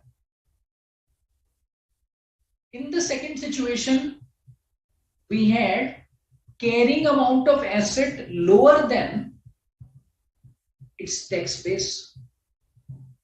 Therein, we found it resulted in a deferred tax asset. Yeah. Similarly, we have these four situations. Fourth situation, I didn't give an example because automatically in the fourth situation, it's going to be other way around. Yeah. When the liability is higher, we had deferred tax asset. Higher means when the liability as per books was higher than liability as per tax. So when the liability as per books is lower than liability as per tax, what is going to happen? Obviously, the other way around, that is going to be a deferred tax liability. Okay. So this chart, this table, you can say will help you for your quick reference whenever you will require this in future for any sort of computation, but just don't try to mug it up. I'm hoping the concept behind this has been discussed and you're clear on that concept now. Yeah, clear? Okay, perfect. And I think these are some of the examples around this, but some of these examples we have already discussed. I'll just skip these examples. Okay. Now moving further to some of the steps. I'm just trying to put down this entire structure in terms of computing the deferred tax and some of the requirements around it. So what did we start with? We started with the book base. So the first step is to determine the book base or the accounting base. What's the second step? Determine the tax base. Difference between these two will become temporary difference. But when will that become temporary difference? Only when this is something which is going to be tax deductible or reversible in the future periods. Correct? Something which is going to have tax consequences. So that means the third step is to calculate temporary differences, if any. Okay. Then this fourth step, I'll just ignore this step for the time being. I'll come to this step slightly later. On the temporary differences, what do? Apply the tax rate. On the temporary difference, we apply the tax rate. And by applying the tax rate, what do we get? Deferred tax. And this deferred tax, we need to check whether it's an asset or liability, and we record it accordingly. Okay, clear on this part? Yeah. Now, what we will do is we will now move into the accounting entries, journal entries. Conceptually, we have tried to understand about deferred tax quite a lot. But I think we have not really looked too much into their accounting entries. I'm sure you would be familiar with the accounting entries also, but it's always better to get into that once again. Okay. Here again, I'll take you to that Excel in which we can check those accounting entries, etc.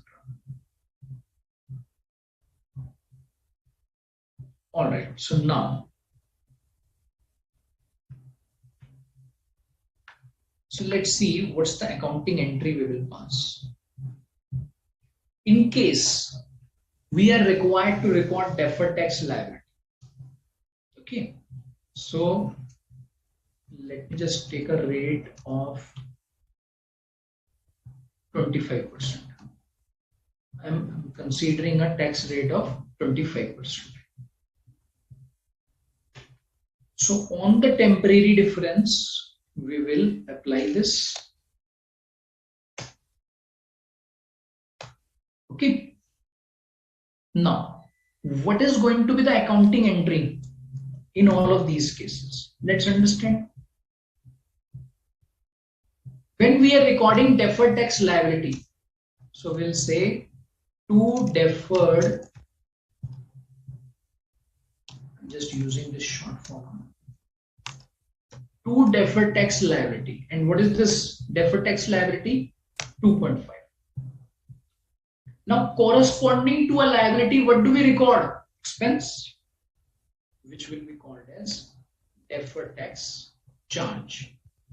So we'll call it as deferred tax charge. You can also use this term expense, but generally this term of charge is used around. Okay, clear? Okay. Now, in the second situation, when we had deferred tax asset, in the second situation when we had deferred tax asset, what do we do?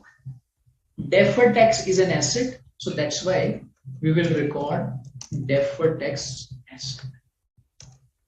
So we'll say deferred tax asset debit. And what's the amount of asset? 10. Correct. Now corresponding to this asset, what do you record? Obviously income. This will obviously be income. It cannot be a charge. So what do you call it as?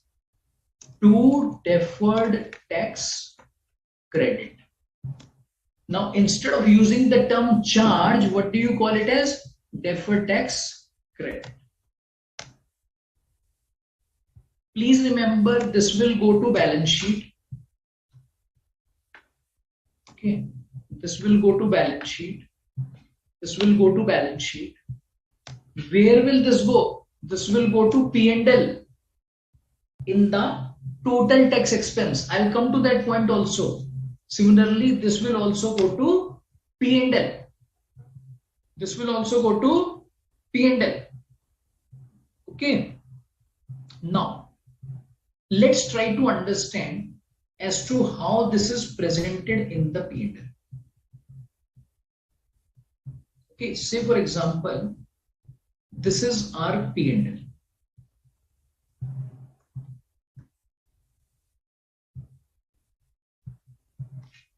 Wherein we have profit before tax. It's some X amount.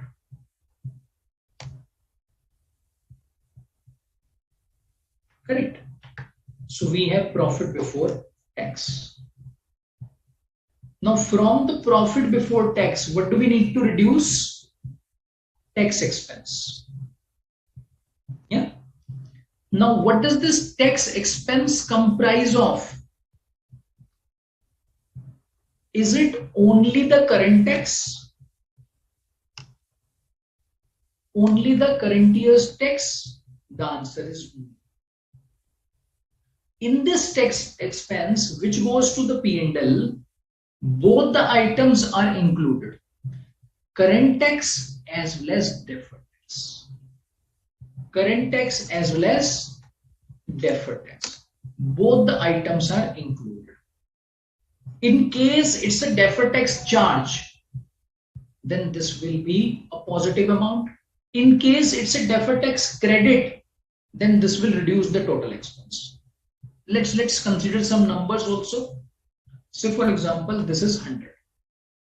Okay, and our tax expense for the current year is 10, and we are getting a deferred tax asset corresponding to which we have created deferred tax credit. Okay, say it's 2 rupees. So what do? We record it as -2. So what is going to be our total tax expense? Total tax expense is going to be rupees 8.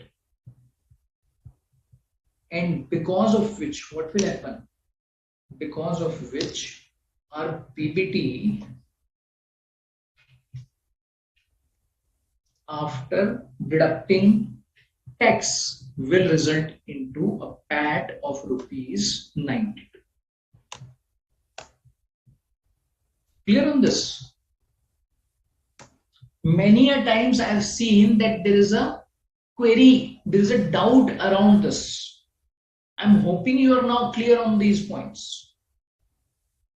Okay, if let's suppose this was a charge, then this will add to the expense. If let's suppose this is a credit, then this will reduce the total tax expense. Clear? Clear on this part? Yeah. If let's suppose this is C, and if let's suppose this is D. So this is what? C minus D.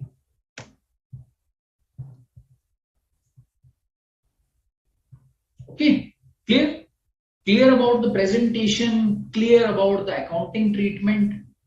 Yeah. So I'll come to your queries again. In case there's any doubt, any query around some of these points that we have discussed, we can have a discussion on that. Now what we will do is we will pick up some examples from the study material. So I would request you to go to the study material, please. If you can pick up the study material now. Go to page number 10.65 of your study material. Okay. Yeah, of course, you need to go to this Ind AS 12. Huh? I can also open this document and then we can just look at some examples from the study material itself. Some of the examples we have discussed, some more we will pick up from the study material. Okay.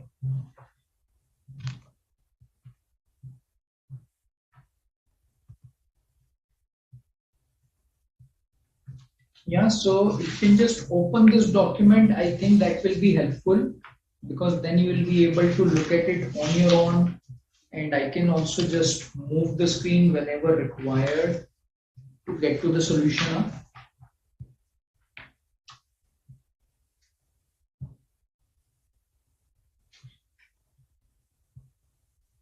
Yeah. So I'll just skip this question number 1, seems to be very, very simple. Let's move on to question number 2. Question number 2, please. On 1st April 2000 X1, ABC Limited acquired 100% shares of XYZ Limited for 4,373 crores. Okay, so there seems to be an acquisition of a company. ABC has acquired XYZ and ABC has got complete control over XYZ. Seems to be the case. By 31st March X5, XYZ Limited had made profits of rupees 5 crore, which remain undistributed. Okay. XYZ Limited has become subsidiary of ABC and XYZ Limited has generated profits which remain undistributed. Based on the tax legislation in India, tax-based investment in XYZ Limited is its original cost. Of course,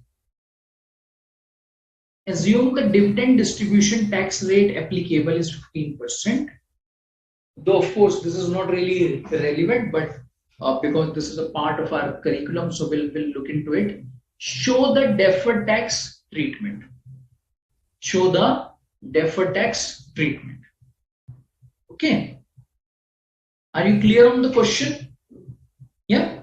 So now we need to move on to the deferred tax treatment of this.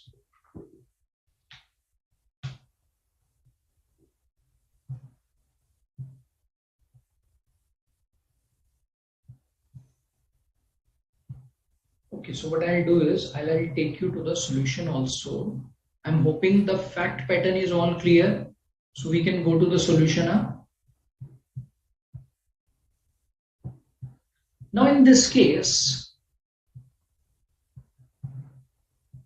the consideration which we had was around the profit of rupees 5 crore, which converted into reserve. So what has happened? For this subsidiary, there is a reserve of rupees 5 crore, which is undistributed. Yeah. Whenever this will get distributed, it will attract tax. There will be a tax levy on this, something which is specified in the question. Now the question arises, do we have any temporary difference because of this? Please think about it. Do we have any temporary difference because of this? Clear? Yeah? Okay. Now for this, I am again taking you to the Excel sheet, because I think with the help of that Excel working, we will be able to assess this in a better manner.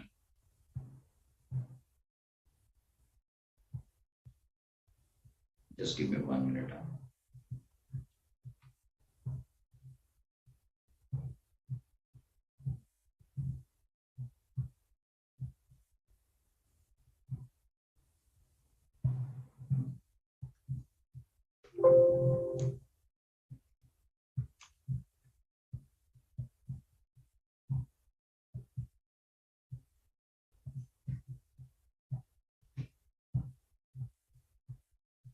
Okay, so now I'm just sharing the screen with you.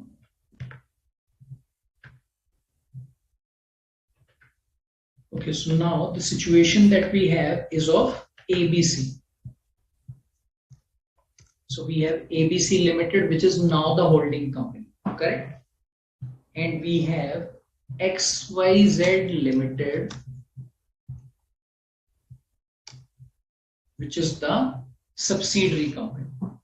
Okay, let's assume this subsidiary has a reserve of rupees 10, out of which 5 is distributed and 5 is not yet distributed. 5 is distributed and 5 is not yet distributed.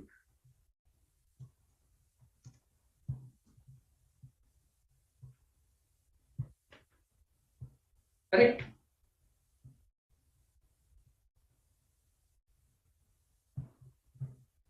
Okay. So now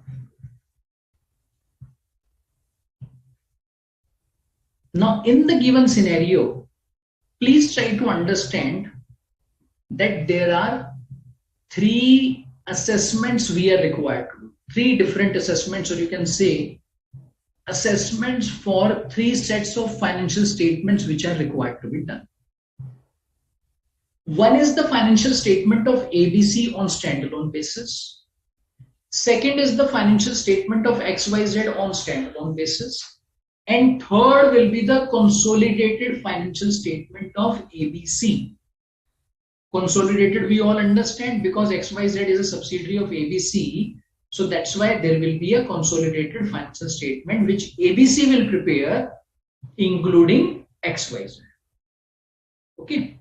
Now, as far as reserves of XYZ is concerned, these are the reserves of XYZ, out of which 5 have been distributed and 5 are undistributed. Is there any tax implication on ABC on standalone basis? Answer is no. Answer is no. So that's why let's ignore the financial statements of ABC, or let's ignore the standalone financial statements of ABC. Okay. Number 2. Looking at the standalone financial statements of XYZ, when XYZ would have distributed profits, it would have paid dividend distribution tax, which is done, which is a kind of current tax. It's paid and gone. So is there any tax implication on that in the future years? No. Undistributed reserves which XYZ is having, those are also after paying tax. So these are the profits of XYZ which it has earned post tax. So is there any future tax implication on undistributed profits? No. See, you can use this term, undistributed profits or reserves. It's one and the same thing, correct? Okay. Now comes a new thing and the most important part for us. Whenever it comes to deferred tax, unlike Indian GAAP, in the consolidated financial statements, we will recompute deferred tax. Now let's understand what does it mean. Under Indian GAAP, if we had deferred tax of subsidiary and holding company, so what do? In the consolidated financial statements, we will do line by line addition, correct? And I'm talking about the accounting treatment or accounting procedure of consolidation, wherein we'll follow line by line addition.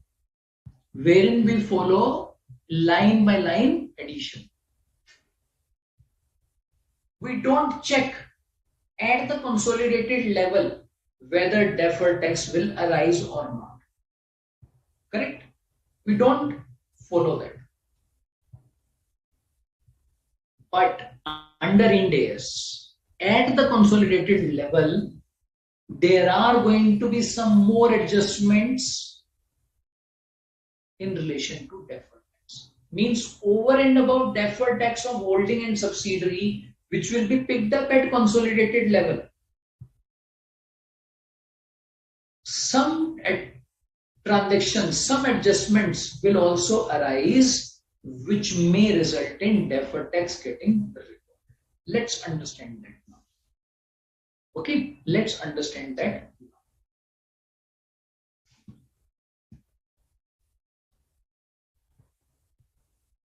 Now, if you look at the group, now forget the company ABC or XYZ. If you look at the group, for the group, what does it mean? Consolidated financial statements. Means now we are looking at the financial statements of the group.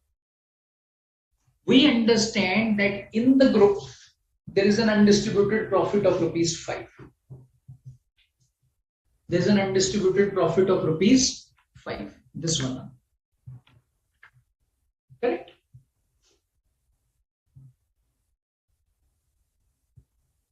Do we have this rupees 5 in the consolidated financial statements? The answer is yes. It's there in the consolidated financial statements. It's there in the consolidated financial statements. Now the question arises.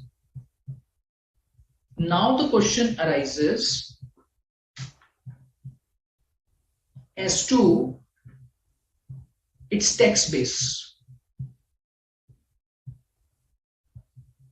If rupees 5 is there in the financial statements, we understand it book base is what? Rupees 5. Its tax base is what? 5.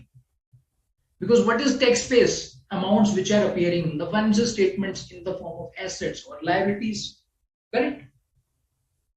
So we understand its book base is 5. Do we have tax base of rupees 5? Yes, it's 0. Why? Because income tax department will not have any tax implication on this. At consolidated level, there will be no tax implication. Correct? There will be no tax implication. So the difference is rupees 5. But is this difference of rupees 5 a temporary difference? That is something we need to assess. Is this difference of rupees 5 a temporary difference? There comes the question. Let's think about it. Today we understand on this rupees 5 at a group level, there is no tax implication. But in the future years, when this 5 will get distributed, from XYZ to ABC. Why? Because subsidiary will pay to its shareholders. Who is the shareholder? ABC. So whenever XYZ will pay this undistributed profit to parent, a tax levy will arise. A tax levy will arise. Is that tax liability recorded in the current year? The answer is no. That is a future tax consequence. That is a future tax consequence. So should we say there is a temporary difference? The answer is yes.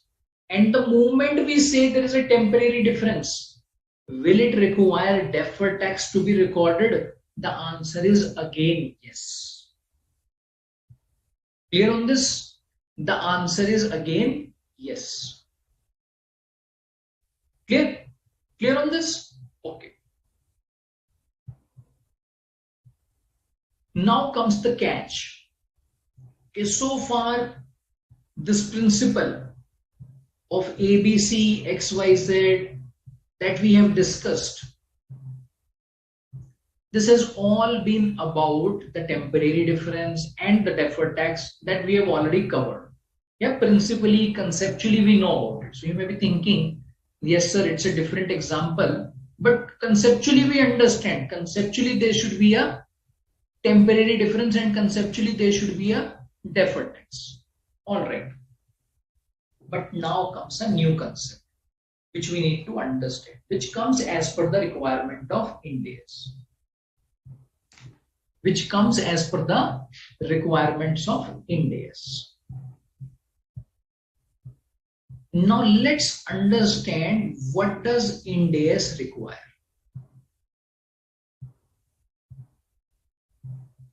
Ind AS gives us guidance on certain exceptions.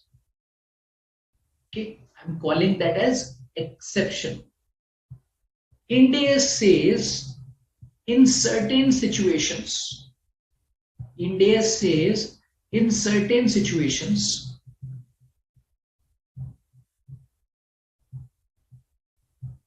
temporary difference may exist. Something like this. In certain situations, temporary difference may exist,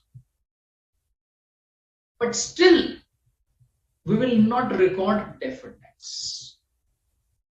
Still, deferred tax will not be recorded. Okay, that's the exception. Despite having temporary difference, deferred tax will not be recorded. That's the requirement of Ind AS. Now let's try to understand how is that exception relevant to us in the context of our current exam. For this, I need to take you to Ind AS 110. I'm hoping you would have covered Ind AS 110, or you must be knowing about consolidation, or at least the concept of holding and subsidiary. Yeah, you must be knowing about holding and subsidiary. Correct? Yeah. Okay. So now,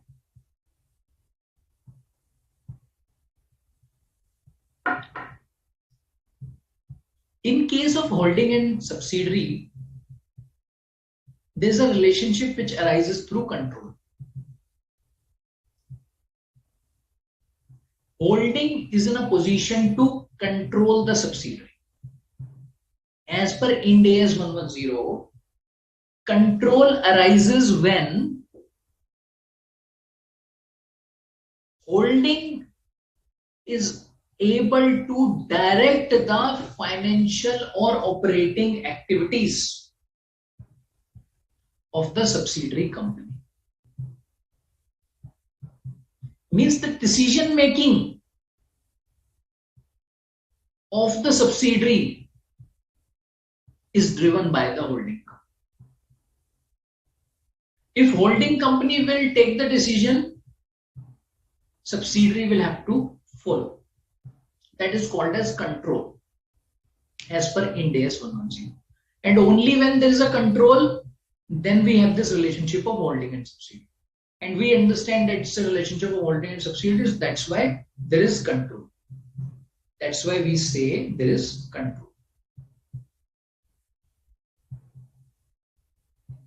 So ABC has got control over XYZ limit. This is something we understand. Now, let's see what's the role of this control. How is this going to come into play? And how is this going to impact the recognition of deferred tax? This future tax consequence will arise only if undistributed profit is distributed in the future. Correct? If for some reason this undistributed profit is not distributed ever or for a long period of time, will there be any future tax consequence? The answer is no. The answer is no. Therefore, in the current situation, what can we say? In the current situation, we can say that parent is in a position to control this distribution of undistributed profit from subsidiary to the parent. Means ABC can control this distribution of ₹5 to itself only if ABC will want XYZ will give this dividend. Of course, this will be in the form of dividend. If ABC doesn't want, XYZ will not pay the dividend. Correct? Yeah. Therefore, the standard says that in such type of situations we are into, we need to check what's the intent of the parent. If the intent of the parent is to get this distribution done in the near future, then of course there is a temporary difference on which deferred tax should arise. But if the parent doesn't have an intent today as regards distribution of this undistributed profit, then even though there is a temporary difference, deferred tax should not be recognized. Deferred tax should not be recognized. Now you may be thinking that, sir, in a way, this may be manipulated. In a way, this is something which the management of two companies can discuss and control, which is true. And that's why we need to understand that over here we are not talking about one company, we are talking about group, and the group which is related in the relationship of holding and subsidiary. Therein, this sort of exception will come into play. So you can say this is one of the exceptions. This is one of the exceptions which standard provides. Clear? Clear on this part? Clear on this? Yeah. So now with this, I'll come to the solution now. Yeah, though we have already considered this, but still, let's see as to how this solution is required to be drafted. So let's go to the solution. A taxable temporary difference of ₹5 exists between the carrying value of investment. Means definitely there's a tax base nil for ₹5, but there's a book base of ₹5. Now, since the parent, who is the parent? ABC, controls subsidiary parent will be able to control reversal of this temporary difference. When will this get reversed? When the dividend will get distributed. For example, through control of dividend pay policy of the subsidiary. Therefore, deferred tax on such temporary difference is not provided unless it is intended by the parent. Therefore, in this scenario, what do we need to look into? We need to look into the intent of the parent. If the intent of the parent is to get this distributed, recognize deferred tax at the console level. Please remember, this adjustment that we have been discussing is all about consolidated. In the consolidated financial statement, it will arise. It will not arise in the standalone financial statements. Clear? Clear on this? Yeah? Any questions, any doubts in the meantime, in case you may have, please let me know. Then I think we have got another, I think, sort of similar type of situation, but it's better to discuss that one also. So we'll now move on to the next question, and I would request if all of you can answer that.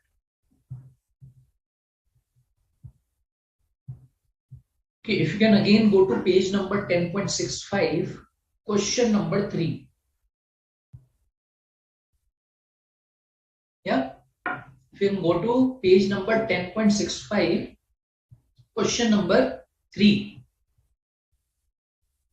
Yeah, start reading this, and you need to answer this.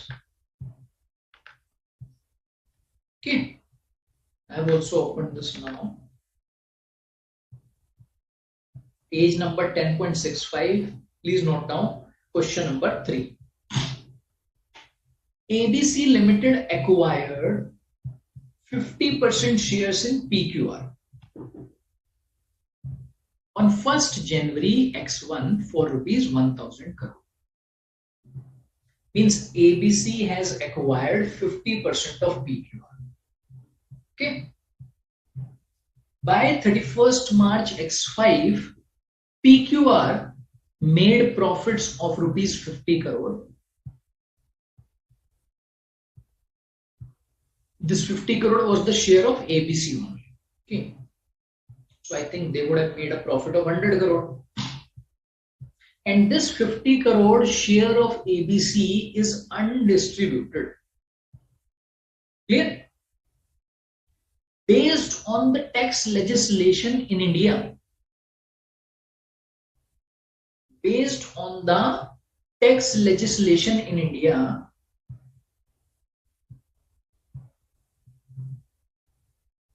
tax base of investment in PQR Limited is its original cost. Assume the dividend distribution tax rate applicable is 15%. You are required to show deferred tax rate. Okay, clear on this? Clear on this again?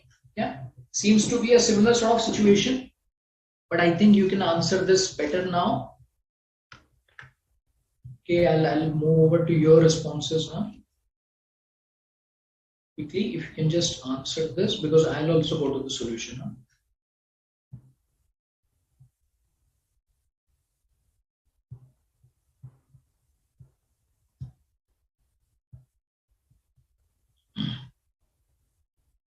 I think briefly the rationale also you can include. In the meantime, I'll go to the solution then. All right. In the meantime, I'll go to the solution.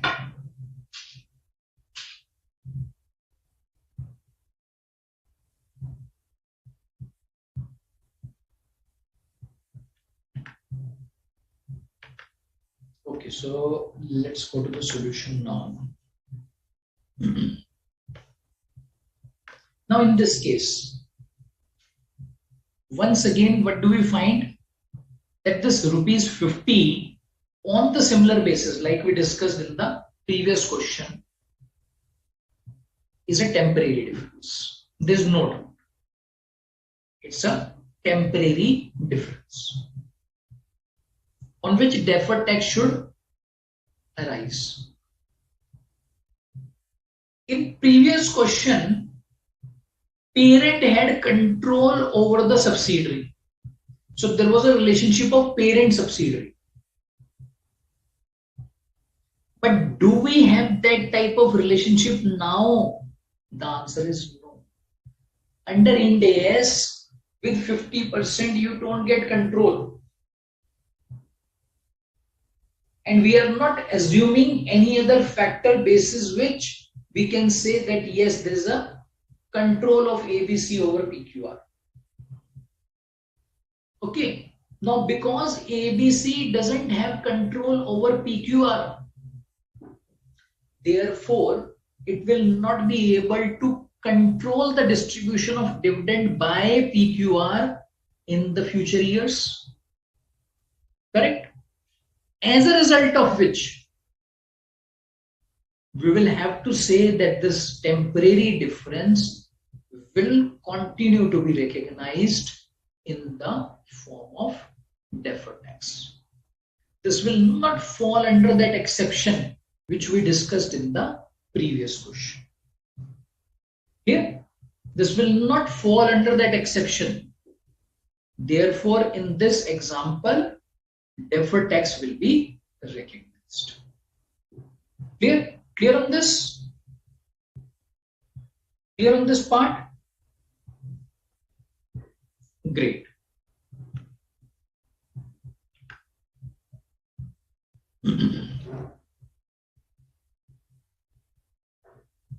I think we can pick up one more question now, which is again simple one, so will not take too much of time. We can go to question number 4, please. Everyone, please, if you can go to same page 10.65, question number 4. Let me just open this question again for you. And go to question number 4. Page 10.65, question number 4. Yeah?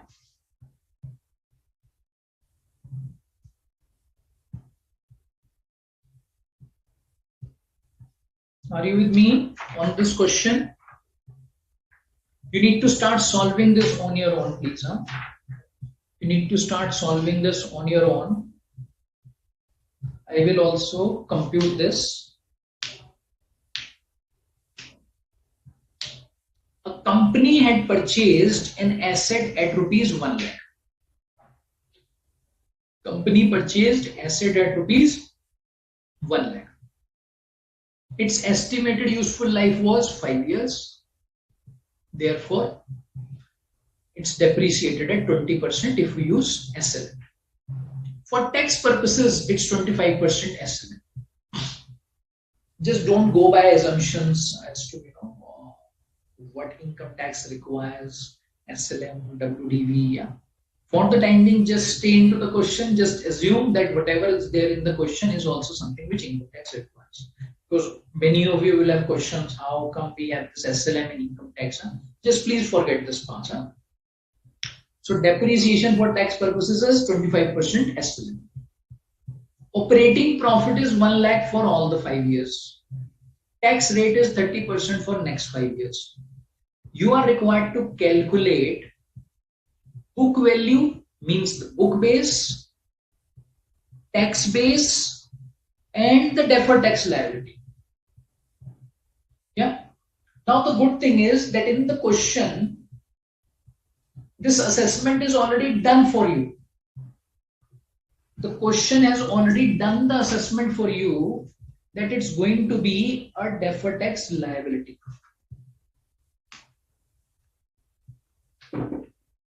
Correct? Ideally, you should not get this, but it's simpler one, huh? Ideally, the question should ask you to compute deferred tax and you to answer whether that will result in asset or liability. So it's a simpler one, huh? Okay. So what I'll do is I'll just move on to an Excel to get into some of the computations around it. And You can also please start computing this and start sharing your answers. So let me just go to this Excel.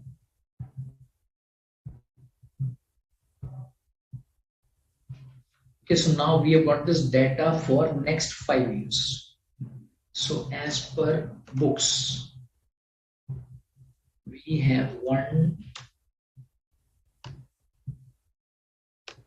2, 3, 4, 5. Okay, and in the first year, the gross block is given to us. Gross block is what? If you look at the question, it's 1 lakh. Okay, in thousands, I'm just putting it the same way the study is giving, and on which we will charge depreciation. So it's going to be 20 in the first year. So the WDV that we get is 80. So this is as per books, correct? Then this is going to be 40. This is going to be, so 20 will keep getting added, correct? And we'll have our answer.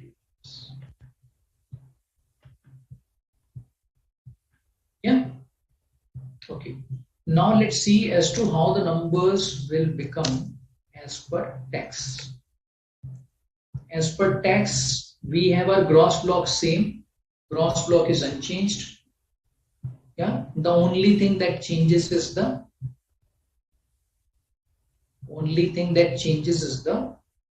depreciation on an accumulated basis, resulting into WDVs which are different from what we get as per books. Clearly? Yeah. Now, in this case, what's the first step we are required to do? What's the first step we are required to do? First step is to compute the temporary difference. Do we have any temporary difference? The answer is yes, because the difference is due to depreciation. So that's why it's definitely a temporary difference. So year on year, this is the temporary difference. 5, 10, 15, 20, then it becomes 0. Okay, yeah. Tax rate is given to us in the question. What's the tax rate? 30%. Every year the question says it's 30%. So the tax rate has not changed year on year. Okay. Then what do we mean by deferred tax? Deferred tax is very simple. Whatever is the temporary difference. In this case, the temporary difference that we are getting is also on a cumulative basis. Simply multiply that with the tax rate. This is A, this is B, this is A into B.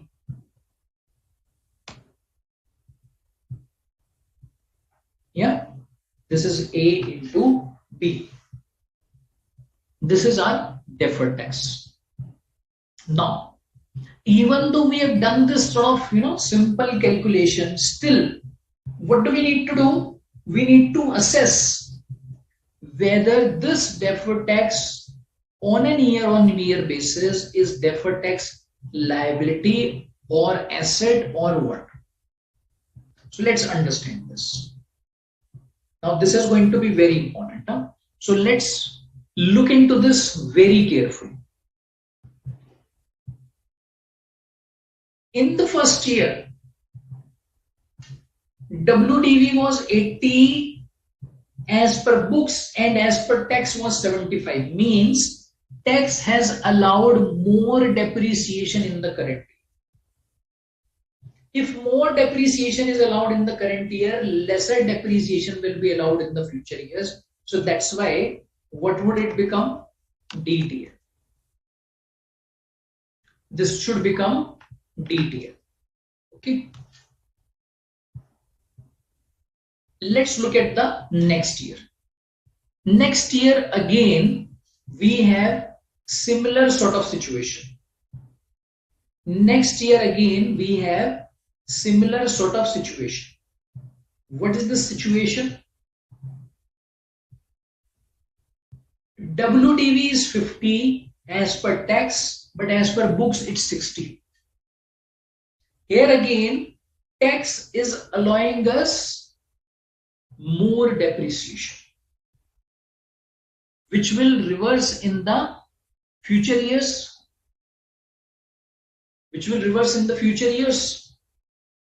By having lower depreciation charge. So therefore, in the future, tax liability will increase. So here again, what do we find? We have DTL. In the second year again, we have DTL. Okay. Let's move on to the third year. Third year again, what do we see? Similar sort of situation, wherein WDV as per tax is lower, which means in tax we have considered more depreciation, which will be not allowed in the future years. So that's why we are going to have future tax consequence, which will result in tax liability. So that's why this will also be a deferred tax liability. Okay, yeah. Now, moving on to the fourth year. Now, if you can see, we have a very interesting situation. And something which is on opposite side as compared to what we have seen in year 1, 2 and 3. What is the situation? In the fourth year,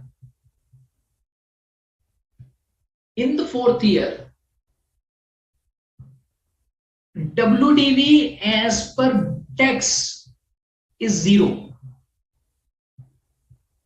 WDV as per tax is 0. Okay. But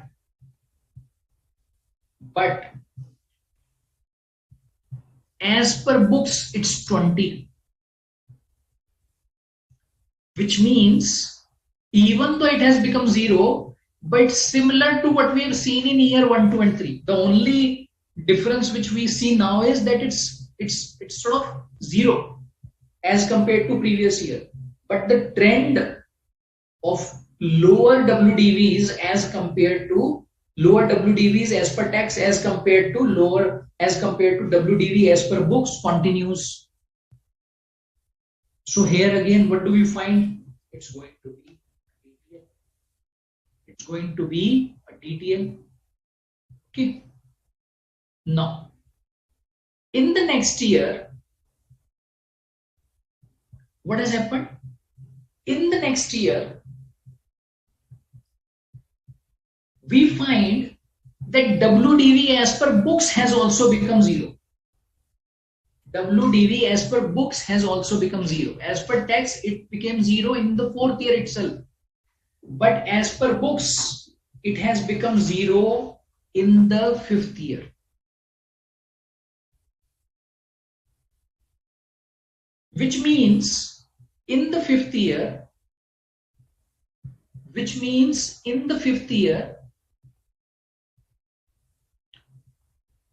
books have shown depreciation expense. Books have considered depreciation expense. But tax has not considered that depreciation expense. Isn't it? Tax has not considered that depreciation expense. Tax has disallowed that depreciation expense. Okay, yeah. So now, should we record this as DTA? Should we record this as DTA? Because it's a kind of benefit. It's not a DTA. Why? Because there is no future tax consequence which is left. So definitely to record it as a DTA will not be appropriate. Now in the given scenario, what do we do? In the given scenario, let's try to understand what has been happening. This DTL was building up year on year. In the first year, DTL was 1.5. It increased to 3 in the second year. Then it increased to 4.5 in the third year. Then it increased to 6 in the fourth year. Please remember this was cumulative amount. Please remember this was cumulative amount. What do I mean by cumulative amount? Means in the first year, expense was 1.5, corresponding to which DTL was also 1.5. Expense was 1.5, corresponding to which DTL was 1.5. In the second year, again the expense was 1.5 and DTL was 1.5, which on a cumulative basis is visible as 3. In the third year, again the expense was 1.5 and additional DTL was 1.5, which on cumulative basis became 4.5. In the fourth year, again expense was 1.5 and DTL additional was 1.5, which on cumulative basis became 6. Now in the fifth year, let's try to understand what has happened. This entire DTL that we had, this entire DTL of 6 that we had, it got reversed. It got reversed. And this reversal impact will go where? This will go to the expense side only. This will go to the expense side. Clear? So in this scenario, so let me just show this over here. Now this aspect is very important for you to understand. Now this was the P&L impact and this was the balance sheet impact. This was P&L, this was balance sheet. Okay, this continued. So all of these expenses were going to P&L. All of these balances were moving to balance sheet. All of these balances were moving to balance sheet year on year. But in the fifth year, this entire balance of balance sheet got reversed with an impact which went to P&L. With an impact which went to P&L. So now, one thing that we have discussed over here is that all of these deferred tax assets, liabilities that we create will eventually get reversed.